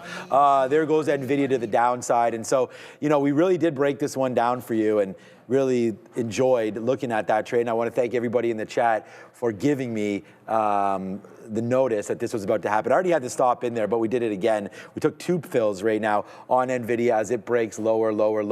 Now 40 cents in the money as this name just continues to go for us. So really happy, obviously, with how this is basing out for us here. One more bid. Let's take another bid here at 20 at 19. Sorry if we can get it. Oh, there it goes. We're filled on Nasdaq, Gateway there, or ARCA. So nice push lower here. Now let's wait. We are now have half of this trade left over. It's a 40-cent winner. The most, you know, if it rips up all of a sudden here, 190.85. So let's just start to change our stops now and make sure that we do take some profit, right, where profit lies. And that's what we're doing here before this gets, again, a sleepy market, generally speaking. Take profits if you can get it. So we'll do that. We'll bid again at 25 and see if we can capture another move there. But I feel like this might just come right back upside. I'm going to punch out another bid here at 37s and go over to Adair and find out what's going on over there. Keep an eye here on TGT. Fed's Myron also still talking. We'll get to that in a minute. But Target on watch here after CNBC reports that the company is cutting roughly 500 jobs in distribution centers and roles in regional offices. However, they're going to be stepping up in-store staffing. So it looks like Target pulling back on some of its behind-the-scenes roles, but upping its on-the-ground roles. And again, Fed's Myron is still talking about tariffs, saying that he, quote, still believes the main burden of tariffs will fall on exporters. And once again, saying he doesn't think they're a big driver of inflation. Back to you. Okay. Well, I mean, who knows? Have they been so far? Like, I don't mind that Target job. I mean, we never like to celebrate, like, you know, job cuts or anything like that, but it's nice to see. But if you're a shareholder, let's be real. Yeah, which we are. Yeah, it's ultimately just looking for efficiencies, not inefficiencies, efficiencies to make you better at the end of the day. Make shareholders money, which is what it's all about at the end of the day. Understandably, not something you always want to cheer for. We did have that finally. We broke trend. Palantir is just holding the line, but we did break trend on IBIT here. Breaking underneath the all-day trend line, looking for the pullback into the volume-weighted average price. It ends up being over 40 by the time it breaks the trend, so I actually have 10s in here, and the prior bar will give it to about the quarters to the upside. On IBIT, we are still at 70. For anyone looking at Bitcoin, we are underneath 71,000 and continuing to go lower. So it is effectively a failure of the $71,000 level on IBIT. Palantir, just somebody's holding this thing. It still does not want to break down. The longer it holds this consolidation, if the market rolls over, I think the better chance it can play that catch-up. But it's bounced now a 4th time off that support at 143.8. Kind of a random spot here for PLTR. And I would play this one thinking VWAP as well. But remember, with imbalances coming in 20, 30 minutes, like you do want to scalp trade into the imbalances, not necessarily holding through. So Palantir is like seconds away from breaking. literally 4 cents away and bouncing one more time. The buyers are just trying their darndest. That's all right, we can be patient with it. That's my thing, like willing to be patient and let the trade set up, like win, lose, or draw. So I might have missed a couple of times on the long trend line, but finally we get the short one on IBIT. And this is a bit more to plan. Like plan of action this morning was short off the 40 level. Ended up not doing that and shorting VWAP early and then shorting the pre-market high, if anything. So it is what it is. Palantir finally breaking down. So we're in IBIT. We're into this Palantir break. Much like every time I'm in this kind of a trade, flat bottom break, I like to give it to the consolidation high here, which is just over the quarter mark on Palantir. All right, guys, we are now have a very, very big winner right now on Amazon, as here goes Amazon to the downside. And, you know, now 60 cents, we were very, very patient with it. We told you guys sort of where our out was, but we're just trying to scalp out of everything now as we've really hit some nice goals for ourselves today. Almost 3 times sort of what we set ourselves up for. So we've done really well here into the close. And I hope that you guys, I mean, we never recommend copycat trade or anything, but hopefully some of the trades made a little bit of sense. And, you know, it was all about the risk to reward on Amazon, you know, and now we're finally starting to pay off a little bit here to the downside. And I don't think, I mean, again, this trading that we do on the show is so unique to prop trading that, you know, we're flat, like Neil said, like a lot of you probably don't even worry about 350, but as that's coming through, we'll just start to slowly get some of these names out, and there goes Nvidia. You know, our best out was like 190.15. We'll see if it can bleed a little lower than that right now and get something out at 190 flat. Amazon continues to make lows as well. We'll see if we can get something out near that bottom break of 208.50. So, you know, pretty down with just kind of holding on right now until something else goes down. So, you know, happy with doing what we're doing, but still, it's definitely understand that there's a little bit more upside here, I think, in holding the short, right? I mean, we've now taken our profit out. Time to have a look and see if there's anything else to do. So let's see if there's a downside push potentially coming for the market. The Nasdaq looks like it wants to break down right now, so we're in it, man. We are now in the shorts. We got a couple money-making ideas for us ourselves here with 55 cents now in the money on Amazon and just 20 cents, depending on when I look at it, on Nvidia. So that's going to have to be one that we look out for. Let's see what its brother is doing here in Advanced Micro Devices. Oh wow, good fill there on Amazon. Good. We just took 60 cents on that one.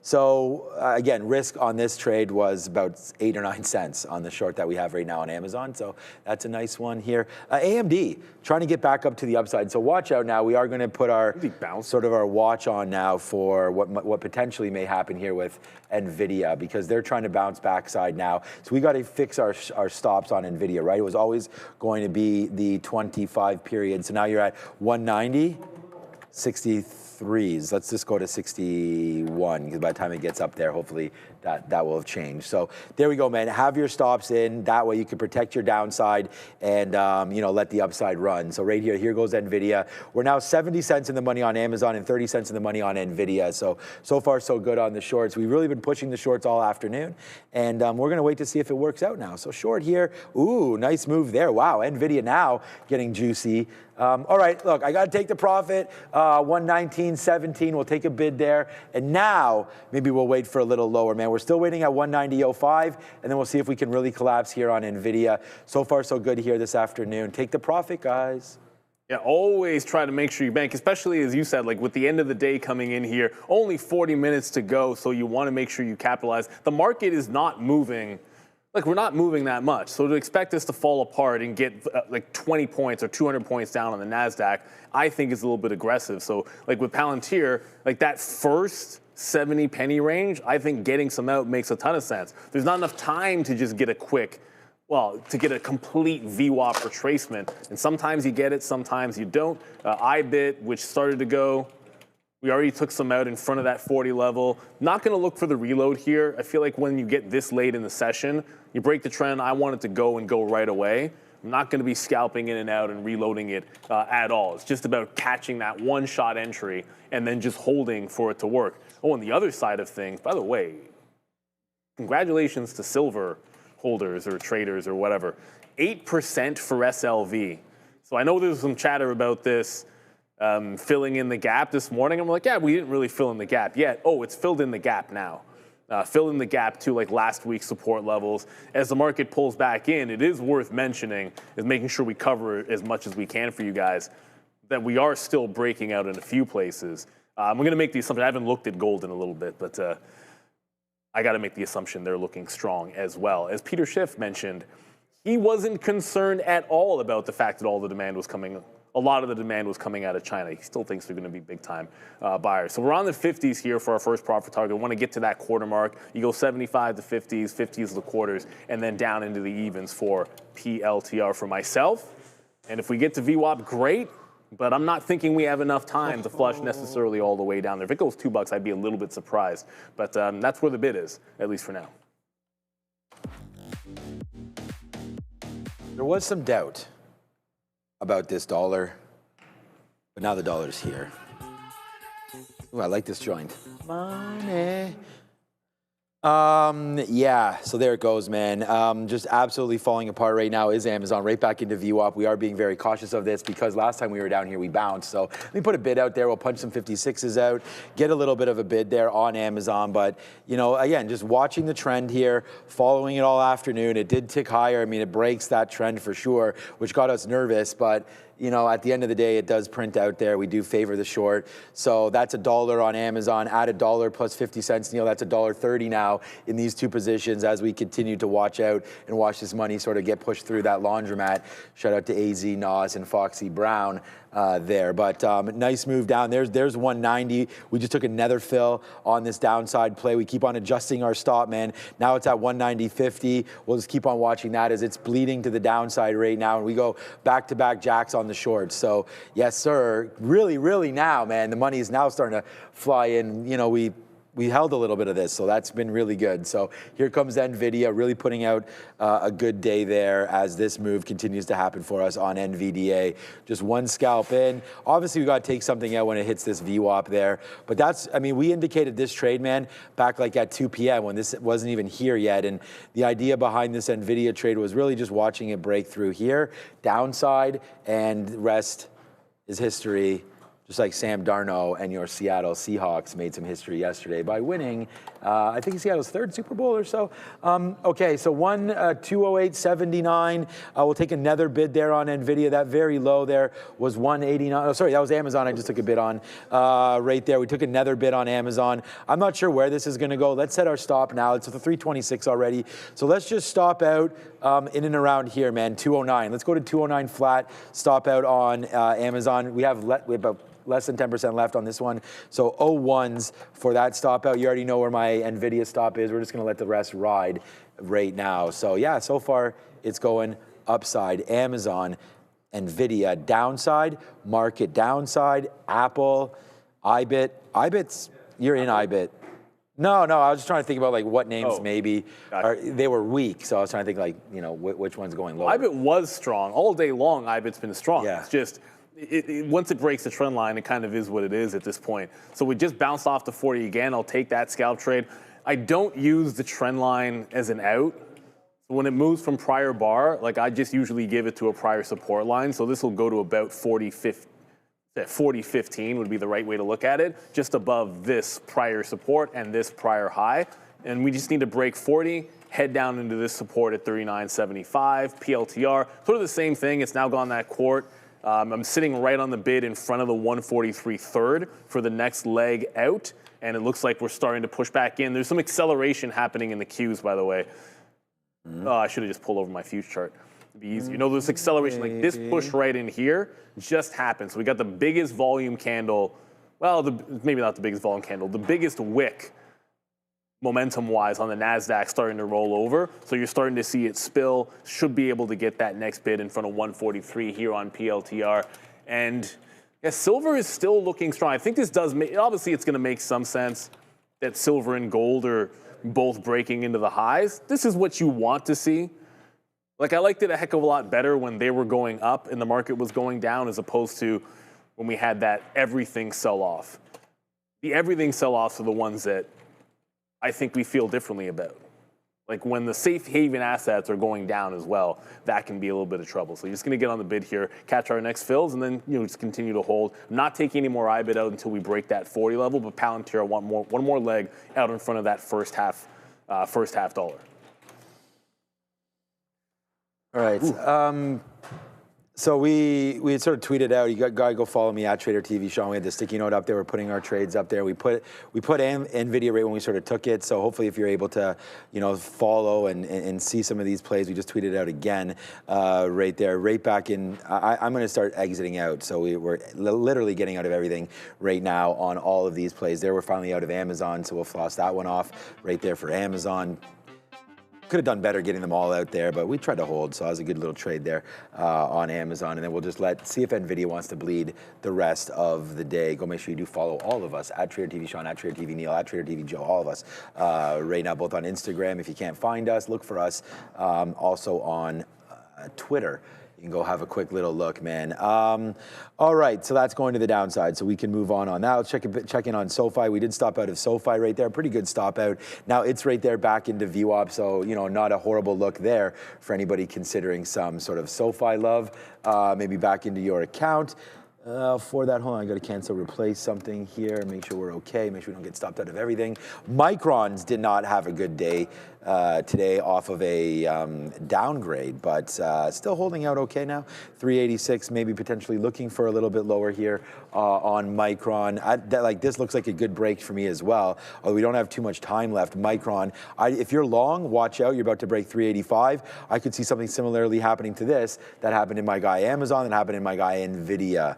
So they're all starting to bleed down lower right now. So watch out for Micron trying to get into that level there. Intel at 50 was a jam as well. Not into that one, but that was a good trade obviously here. If you did have any love for some Intel right now, watch out for 50 bid coming through. 51. Obviously we spent a little bit of time over 51, but that looks like that's, another great short there. But what a move back for Intel. I feel like it is going to take out some of those highs again, Intel, get right back into where we were pre-earnings. I don't know if they like the stock or not, but Intel right now trying to get back upside off of very strong bids coming in off of their lows. So 42 bucks, we were able to get some out at 53.50, but looks like it's coming right back upside there, down to 42 and right back up. So if you sold something on like day 3 or 4, that would have been okay, but day 2 was sort of that bottom. So you get the flush down there, day 1, day 2 there, day 3 hover, and then shoot up. So 3-day rule in effect there for Intel as that continues to go. And the good news for Intel, upside. remember they gave really conservative guidance, and it was seen as like, oh man, the guidance is disappointing, and it still makes a bottom and bounces higher. So I think the market still likes them. At least that's what the money's telling you temporarily, because we weren't all that thrilled. I remember when we were doing the aftermarket show, it's not like we were sitting there exuberant. Like people were saying Neil hates Intel was the response, when all we were doing was going over the report and sort of letting you guys know it wasn't a very strong guide by Intel. They did beat on EPS, but remember, they're in that whole getting back into profitability thing. So when that happens, like their metrics and they're out of whack. Like they came into the last earnings with a PE similar to AMD's, but partly because they're just finally going back into profitability. So they're still expensive in a way, but they're just trying to go. So it's now 330. Ooh. I know, right? And we're still sliding back in. Nothing going wrong with Palantir. However, Bitcoin, on the other hand, that's right back. It's just right back into this top. So it's just consolidating off this level. I said this is not the time for the reload. It doesn't make sense. If we're going to blow out this high, then so be it. I might even tighten. If we retest the 40 one more time, I'm just going to tighten the stop up right to the bar high. So it'll be effectively a break-even stop if we get back, once we get back into 40. Palantir is still heading to the downside. And Supertainment just said Apple long. Hey, that kind of makes, I haven't looked, but given the fact that Apple was trending down when the market was going up all day, yeah, there's some logic to that. Apple breaking VWAP, Apple trending higher as the market rolls over. I know there's been some rotation obviously into some of the chip names and some of the AI plays, and that has been, at least at the open, they've been selling Apple for somebody out there. But they're now back in catching bids. I like the fact that we're back over the 273. This is a good look for Apple. Whether you say people want to rotate in, from some tech names into Apple and then vice versa, the fact that they're holding this 50 period, if you think the bleeding's not done, this is probably the safer of the Mag 7 names, just because you don't have the same AI bubble risk. when it comes to Apple. It's one of those, we own it, don't trade it is such a, some people don't like that saying, but for some stocks, it's a really good one.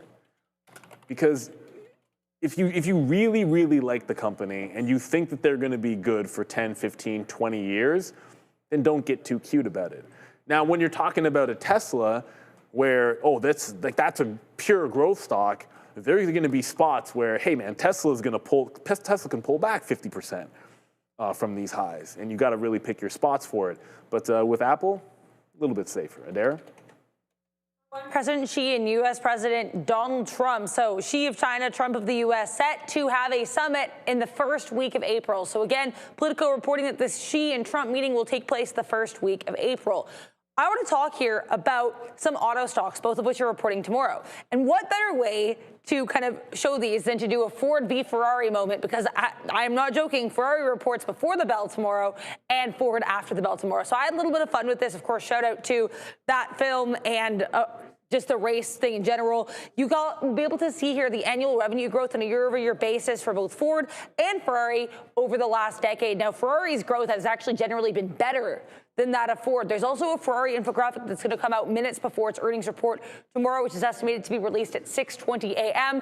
I did actual currency conversions and everything for that, so definitely feel free to check that out. It'll be on X at TTV Research again around 6:20 a.m. tomorrow. Back to you. Make sure to like and subscribe.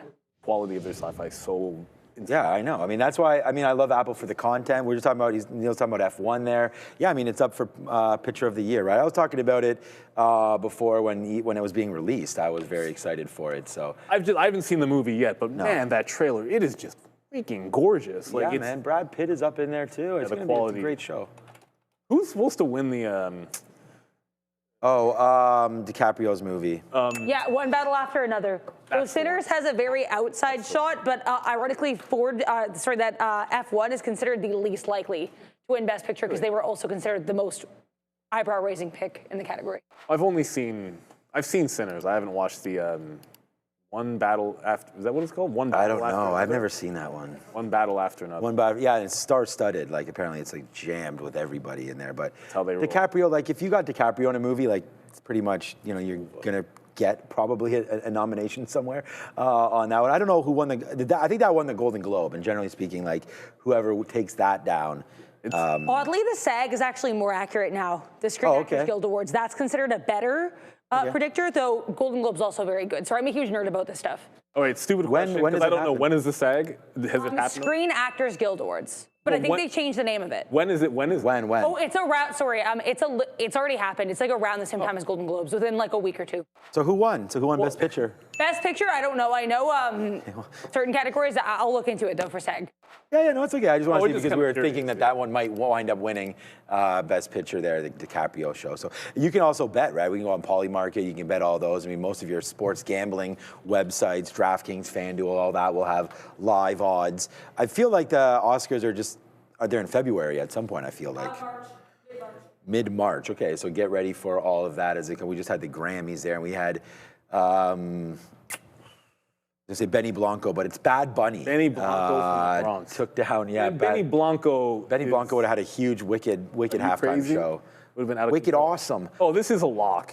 It's not even close, man. Yeah, I know. 74%. That's what I'm trying to say. Sinners is 16.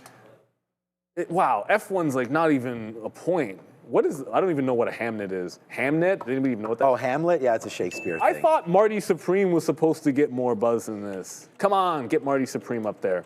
Well, it's funny because Hamnet actually won in the drama category for Best Picture at Golden Globes because they're weird and they split it, drama and musical. However, One Battle After Another did win the musical category, so it's that's kind of an interesting split. Again, I don't know a ton about the metrics of how that splits out because it's kind of weird how Golden Globes does it, but food for thought. Right. I just feel like that's not exciting for the betting markets, man.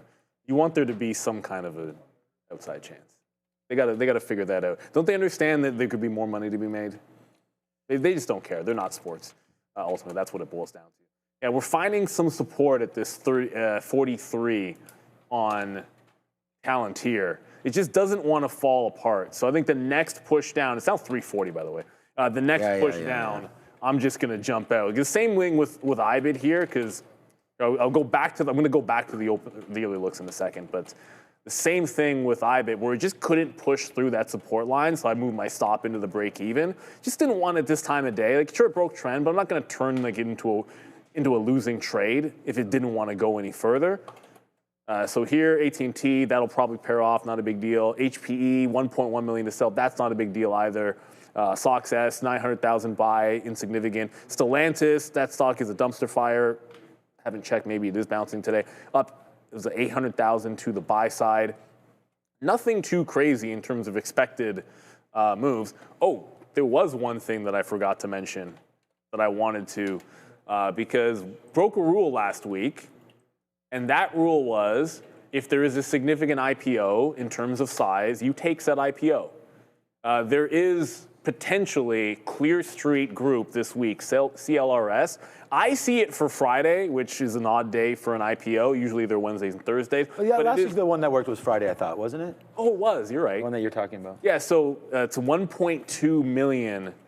Sorry, 2 billion is the size here. 224 million shares in Clear Street Group. There's a couple of other ones. AGBK is close to $1 billion as well. So, yeah, the way I see it, I'm just going to stick to it. And if we get something big, just going to take the opening print like we always do. It was silly not to do it for, what the heck was that called? Was it FPS? Yes. Yeah, it was FPS. 1.5 billion, came out, was absolutely clean. The way that we normally trade it, you literally couldn't have lost money. And it's like the one time you don't do it. If you have a positive expectancy trade, you don't want to be kicking yourself because you made some weird decision to not take it. And I don't even remember, I don't think there was even a good reason not to do it. Like, I'm trying to think of why I didn't like it. It had the size. It is what it is. The liquidity was certainly there. So, yeah, a bit of a fail. But I threw the stop to break even on Palantir just like we did. It just couldn't go past that $0.50. It went the $0.50 on the breakdown, couldn't go any further than that. And with less than 10 minutes to go till the imbalances, not gonna fight this one for sure. So, yeah, it's still in this. Why am I even? I guess this didn't break. It did break VWAP. I'm just going to punch out manual. I know what happened. All right. I put 42 instead of 24 on my stop order. Although technically speaking, it didn't break 24, but it's breaking VWAP right now. And so you'll probably see me do this every time there is an uptrend on Warner Brothers. And as long as it's over $27, I'm going to take a trend break every single time it has an uptrend. Unless it's like over the price because Paramount Skydance, somehow their bid has a chance to go through. But as long as this, I think, is a little bit overpriced, every time it trends up, I'm just going to fade it on like a classic trend break every single day. So 7 minutes to go, and we'll see what happens with these imbalances. Not really anything crazy. There were no big small cappers that were flying around here. If you saw something that was moving, let us know every single time. I have my scanner up, and there were none.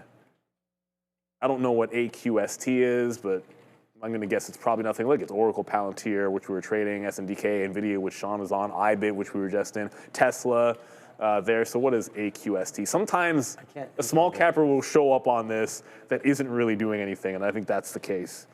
Yeah, so it was all just big cap names rolling over a little bit here with the market. You just didn't have any runners this afternoon. Weird. No, we didn't. Yeah, it was nothing going on there. Yeah, just some big cap shorts that I had, and then we got it at SoFi. And, but what's up? Shout out to Pops Mafia here, man. I appreciate you a lot.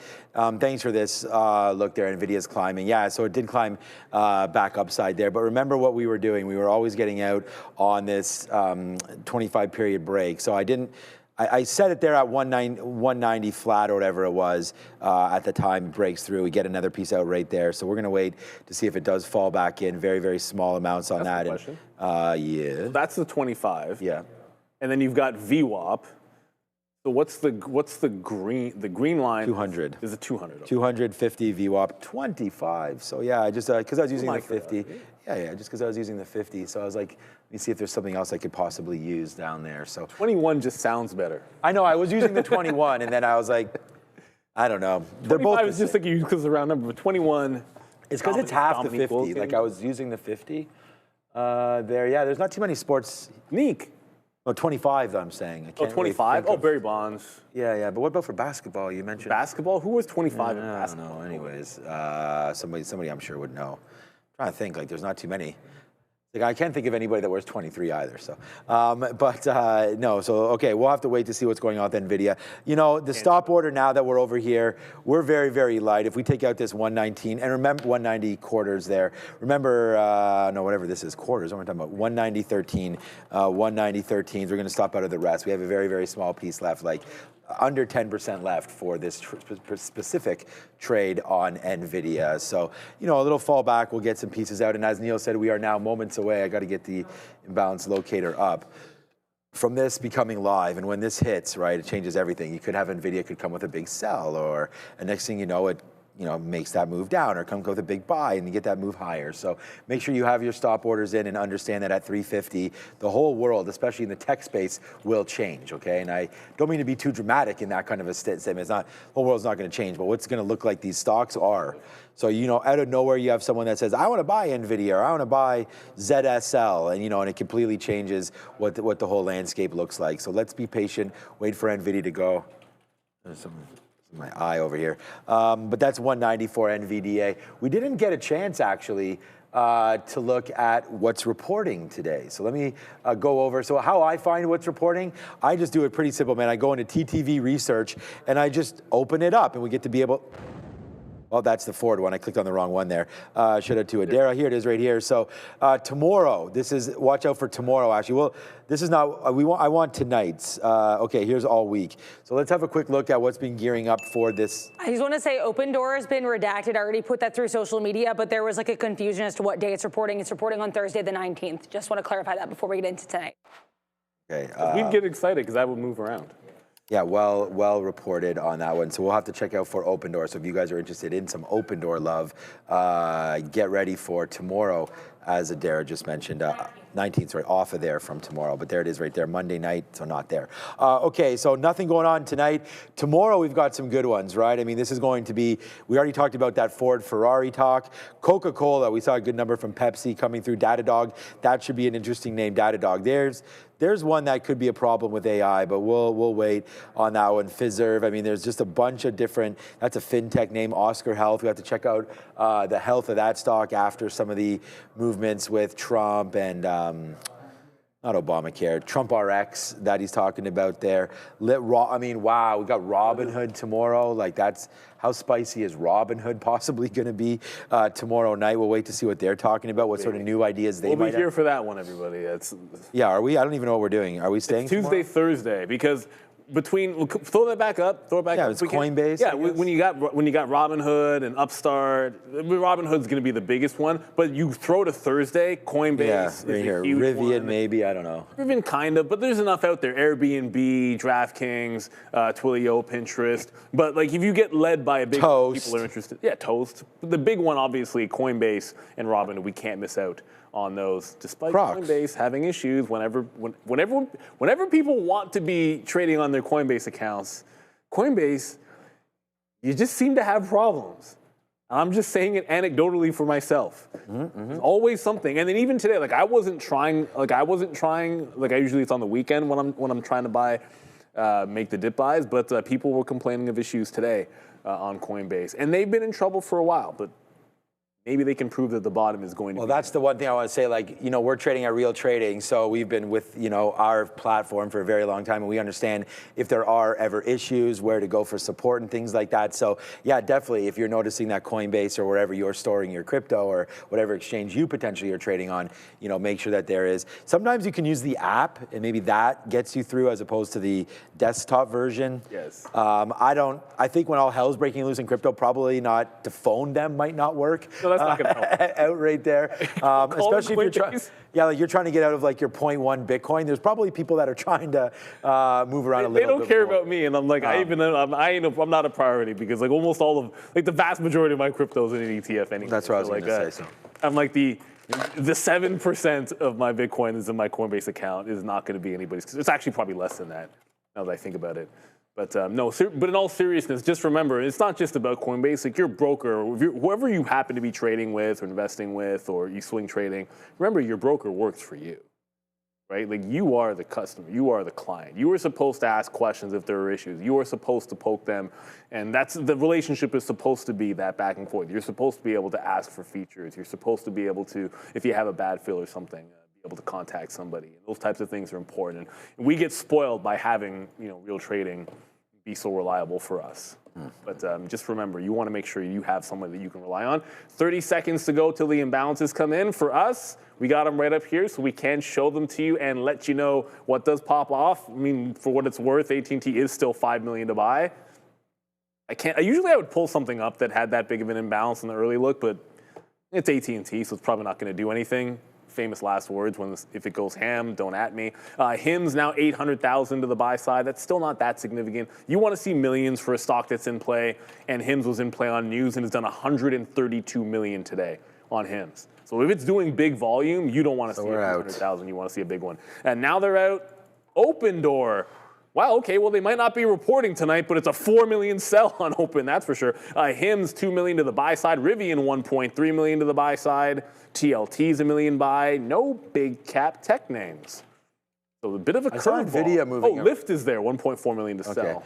I was gonna say, I saw Nvidia moving around a little bit there because we were able to get out of our Nvidia, and that's why we talked about that over and over again of, making sure that you are not caught in anything too crazy. So there goes Nvidia, bump into the upside. So we got out well before at 119.13, as we told you that was our stop order. We put that out and got executed there. So good fill for me to get out of that trade, and that, of course, the trade being Nvidia, as that's now popping to the upside. And you just got to be careful with it. You never know where these names want to get to, right, on that imbalance. I think we did a good job of explaining that pre-imbalance. Apple, there you go with a buy. So, you're thinking short on that, and then it goes no. Nice upside there for Apple. Google with a bid as well. So the market trying to go. So it was a good out to get out of everything. JP Morgan, actually, we noticed that was a little bit weak into the afternoon. That's coming as a sell as well. Right back in. 3M, I like this stock, but it's a sell here today. 3M downside. That daily is looking nice, bumping up to its highs as well of 175. 3M. CSX, okay. Just looking higher there. Rivian with a 1.2 million buy. There's Open Door. They are not reporting, but they do have that big bid under them. As we just talked about it, we zoom back up. SoFi, we had emptied our clip on that one as well. But this is just a little bit of a look there. I like Bros into the space for Starbucks, but Bros doing some dancing as well. AbbVie, GDX, so the gold miners ETF, that's been absolutely on fire as well with gold, so that's moving higher there. I guess it's just Rivian and Lyft, maybe names that we're not used to seeing on here. Yeah, those are the ones that stand out. Well, Open Door, I think, as well, but we've seen it before. Maybe not for 4 million, but it's done 32 million shares. It's not moving that much, but it's moving in the wrong direction. So on a 4 million sell imbalance, it's actually going in the other way, which it kind of puts the kibosh on a 355 trade because you look for the reversion. Like if it was going down and it paired off, I'd want to go long, but it's going up on a sell imbalance. So the only trade would be if at 355 it doesn't pair off and doesn't flip and stays 4 million, then it could be a short to the high on open. So that's what I'll look at with just a couple of minutes to go. No, what's going on here, Wendy's Tendies? Are you being for real? Wendy's Tendies added 500 shares of Wendy's. Don't tell me you're buying Wendy's just because you're Wendy's Tendies. First of all, it's never a bad thing to grab a Frosty. The Baconator is I like delicious. the Baconator would be the thing the for me. Baconator. I don't even like the Dave's single cheeseburger. You don't get the Frosty with the cheeseburger. combo? I always get the Frosty and another drink. That's how I. Yeah, I get the Frosties in the summer when they're $1 for the smalls. So we take the kids there. We get it like if we're out, we get the Frosties for $1. For the what is wrong? Well, the Dave's double single cheese, actually single cheese. Yeah, I know. Wendy's is a disaster. I don't know why this man's holding it, but who knows? Hey, Wendy's Tendies, good luck. Yeah, I remember looking at that during the whole I've got tendies phase there as people were holding on to all of their crypto and or all of their GameStop and AMC and then going to Wendy's and buying some tendies and tweeting them out and all that kind of stuff. I've literally never had I've never. I don't know. As far as chicken, I wouldn't have chicken at Wendy's, man. I don't know. But I don't know if their chicken sandwich might be okay. I don't know. Like McDonald's nuggets are pretty goated as far as like that is concerned. Right there. Well, what are you saying, Joe? What are over you there, saying, Joe? No, but just the. Okay, Joe. Take it easy over there. Joe has a strong dislike. You're not hearing it. Joe has a strong dislike for McDonald's. I mean, look, it's hard to look hating on the Big Mac. I mean, you know what you're getting into when you take it. I love the Big Mac. McDonald's is not about a burger. It's not that I want a burger and fries. It's not that I want a nugget. It's that I want McDonald's. That's what I'm saying. It's like you know what you're getting into. They have that. No one's going to say this is the most healthiest thing in the world over here. Man. It's not the best burger. Take it easy over there, Mr. ACL over there. Mr. Worldwide. That's why, because people. Mr. Worldwide. Yeah, people say he looks like not Sean Paul. Try not to What's make the a guy's Lindsey Vonn name? joke. Pitbull. Over Yeah. there. Actually, I can see that. What do you mean? Actually, No, I mean looks exactly like. I thought the Vin Diesel too. Yeah. Whatever. Got the Vin Diesel. Whatever, man. Most handsome man in Hollywood over there to my left. I told you the story. When I first saw this guy, I thought he was in the wrong spot. Okay, so Lyft, did have that imbalance. Now it's gone. I mean, we haven't even looked at Uber. Open paired off as well. Yeah, I mean, some of these things here. Uber's had not had a great. Uber's not had a great run either. So that's been really getting crushed to the downside. I think it's already broke through the 200 period moving average. We'll have to watch out for Uber. That's one of Mateo's picks. And actually, we haven't. Mateo, man, I should have banned that guy from this thing in the first place. Okay, here we go. Here, the thing is, we should have got Randy. I mean, I don't know why we don't have Randy's picks. We have people that people don't. Nobody knows who Mateo is. No one's even heard of Mateo over here. No, we know him, but you guys. But here we go. Neil and Brendan holding up the rear here. Not the greatest. Down 12%, down 9%. These are 1 month returns about right now, but it's for the whole year. There's my guy Mateo. We could talk about all the picks as well. Obi runs the short, so that's been good. 25% for Obi. What's up, Fabian? Fabian right here as well. Dark mode looks better. Does it look better? So what? I have to have light charts, but I can't do light on here. That doesn't make any sense. I'm not doing dark mode until we can use dark mode on the charts. But anyways, we'll review that tomorrow as they're all dancing around. I just want to show you that we do have that sort of prediction for the year, and now a quick little spreadsheet that's awesome. So thanks, Fabian, for the record, for building that spreadsheet. For everyone that assumes that these guys must like their white charts, it's actually not true. I use dark charts. Now I don't mind them. Oh, I know you've made the transition, but literally I always use black charts. I just find this easier on the eyes. I like the contrast better. I think you can read them better. We just show you guys white charts because apparently that's just better on the screen for the viewers. But I just find it's way better for your eyes to use the dark chart. But again, that's just me. Craig says that Randy's picks would just be Rivian. Actually, that's not true because Randy's been saying he would pick oil XOM. And Rivian. You'd be XOM. Yeah, with 90-something% certainty, I can we could tell you that Randy's been all over XOM for quite some time. I think CVX is just as good, if not better. But look at the breakout in XOM. First time I looked at it today, up another 1.5. Past $150. Only 3 minutes to go. We are going to Adara at the desk one last time. Take a look here at OMC. This is Omnicom. This one popping higher here into the close as we do get Adweek reporting that Omnicom Media told the publication they're going to be part of ChatGPT ads. Apparently more than 30 of its clients have secured placements in the OpenAI ads pilot. So nice look there for OMC with a ChatGPT ads tie-up. Back to you. They pop better. I mean, I'm worried about the trade desk with all this ad talk, but Is that what that headline was? 357 right now. Well, just Google. I mean, they're trying to figure out this whole ad game with ChatGPT and all that stuff. So, the trade desk has really been hit. These guys selling advertising. Wow, this used to be like a $100 name or something. Even more than that. TTDD. This is a big problem. Continues to get lower here. So the trade desk not having a great sort of response here to news stories about advertising. So yeah, the trade desk getting hit just a little bit. I mean, look how much this has gone just straight. And this is even way higher, like 9. Like this is what I mean. So there's that 100. I mean, I'm not 100. I'm not even right at this 140 down to $27. TTD, not a name you really want to be involved with, or AppLovin either. APP, which was once the darling of the S&P 500 or darling of a lot of things over the last 12 months. It's now starting to get back upside, but 750 down to 400. AppLovin. Wow, not loving AI anymore. So this is the thing, like a benefit of AI with everybody on the apps and all that kind of stuff, selling advertising, but then now downside as people start to wonder about that digital advertising space. So AppLovin getting hit there. Only 1 minute left. It's actually over 1 minute. As we mentioned, there wasn't really much of anything that stuck around on the imbalances, but for what it's worth, HIMS is 2.5 million to the buy side still. So there's at least that. Unfortunately, Open Door. Oh, and yeah, Open Door. I thought I just saw it, but I didn't. Open Door did eventually pair off, pulls back. They do not report tonight. Just a correction. If you're tuning in, wondering who's reporting, it's just ON Semi. Open Door has been corrected. February 19th is when we have the earnings. Okay. Oh, we have one super chat to get to. Let's see if I can pull that up fast enough before Andre gets to it. It is our good friend Easy Peasy, right at the bell. I like the timing of that, so we can end with the 440.2%. Appreciate the gratitude on 2.2K. Hood up. Prediction market? Oh, okay. So hood up because of the prediction markets. I think that's the point that you're making. Yeah, Robinhood.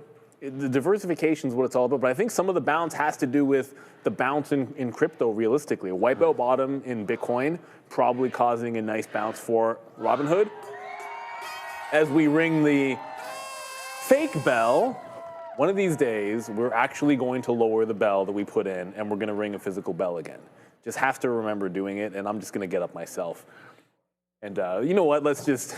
That would be the thing. Yeah, you gotta get on to that. Okay, we're staying late with you guys tomorrow, but not today. For Robinhood. Yeah, for Robinhood and for a bunch of earnings there tomorrow night. ES down or up today 0.4. That's nice. Nasdaq up 0.7. So those names continue to climb up. We get a nice upside day for Bitcoin as well as silver and gold, both creating upside plays here today. So the market up 8 for silver, up I think 4 for gold or so, as they all continue to march a little bit higher on the back as well. Sorry, just 3 on gold on the back of Bitcoin and some of the monetary discussions today. We had 3 or 4 Fed members speaking today. Yeah. So Apple downside. Other than that, Netflix, Intel, just looking to see if anything moved at the end of the day. I'm not sure. It's hit on a scanner at the end of the day. Did it have a big move somewhere? Down today. Yeah, down 1%. So, not the greatest there. Not cool enough. All right, it's 4:01. We're out of here. We're staying late tomorrow. Neil, thank you. Thank you to whoever's over there. Fabian, what's up? Andre, Ramin, Brendo. I don't see lady behind us. Great job today, obviously, with Peter Schiff. That was a lot of fun. So we want to thank Peter as well for coming through. Thank Michael Noss for coming through earlier on. Obviously, Michael Noss a little bit, bigger. He's a regular, right? Yeah, bigger than Peter Schiff, but we'll thank Peter Schiff anyways. So we want to thank him and Mr. Noss. Thank you, Adara.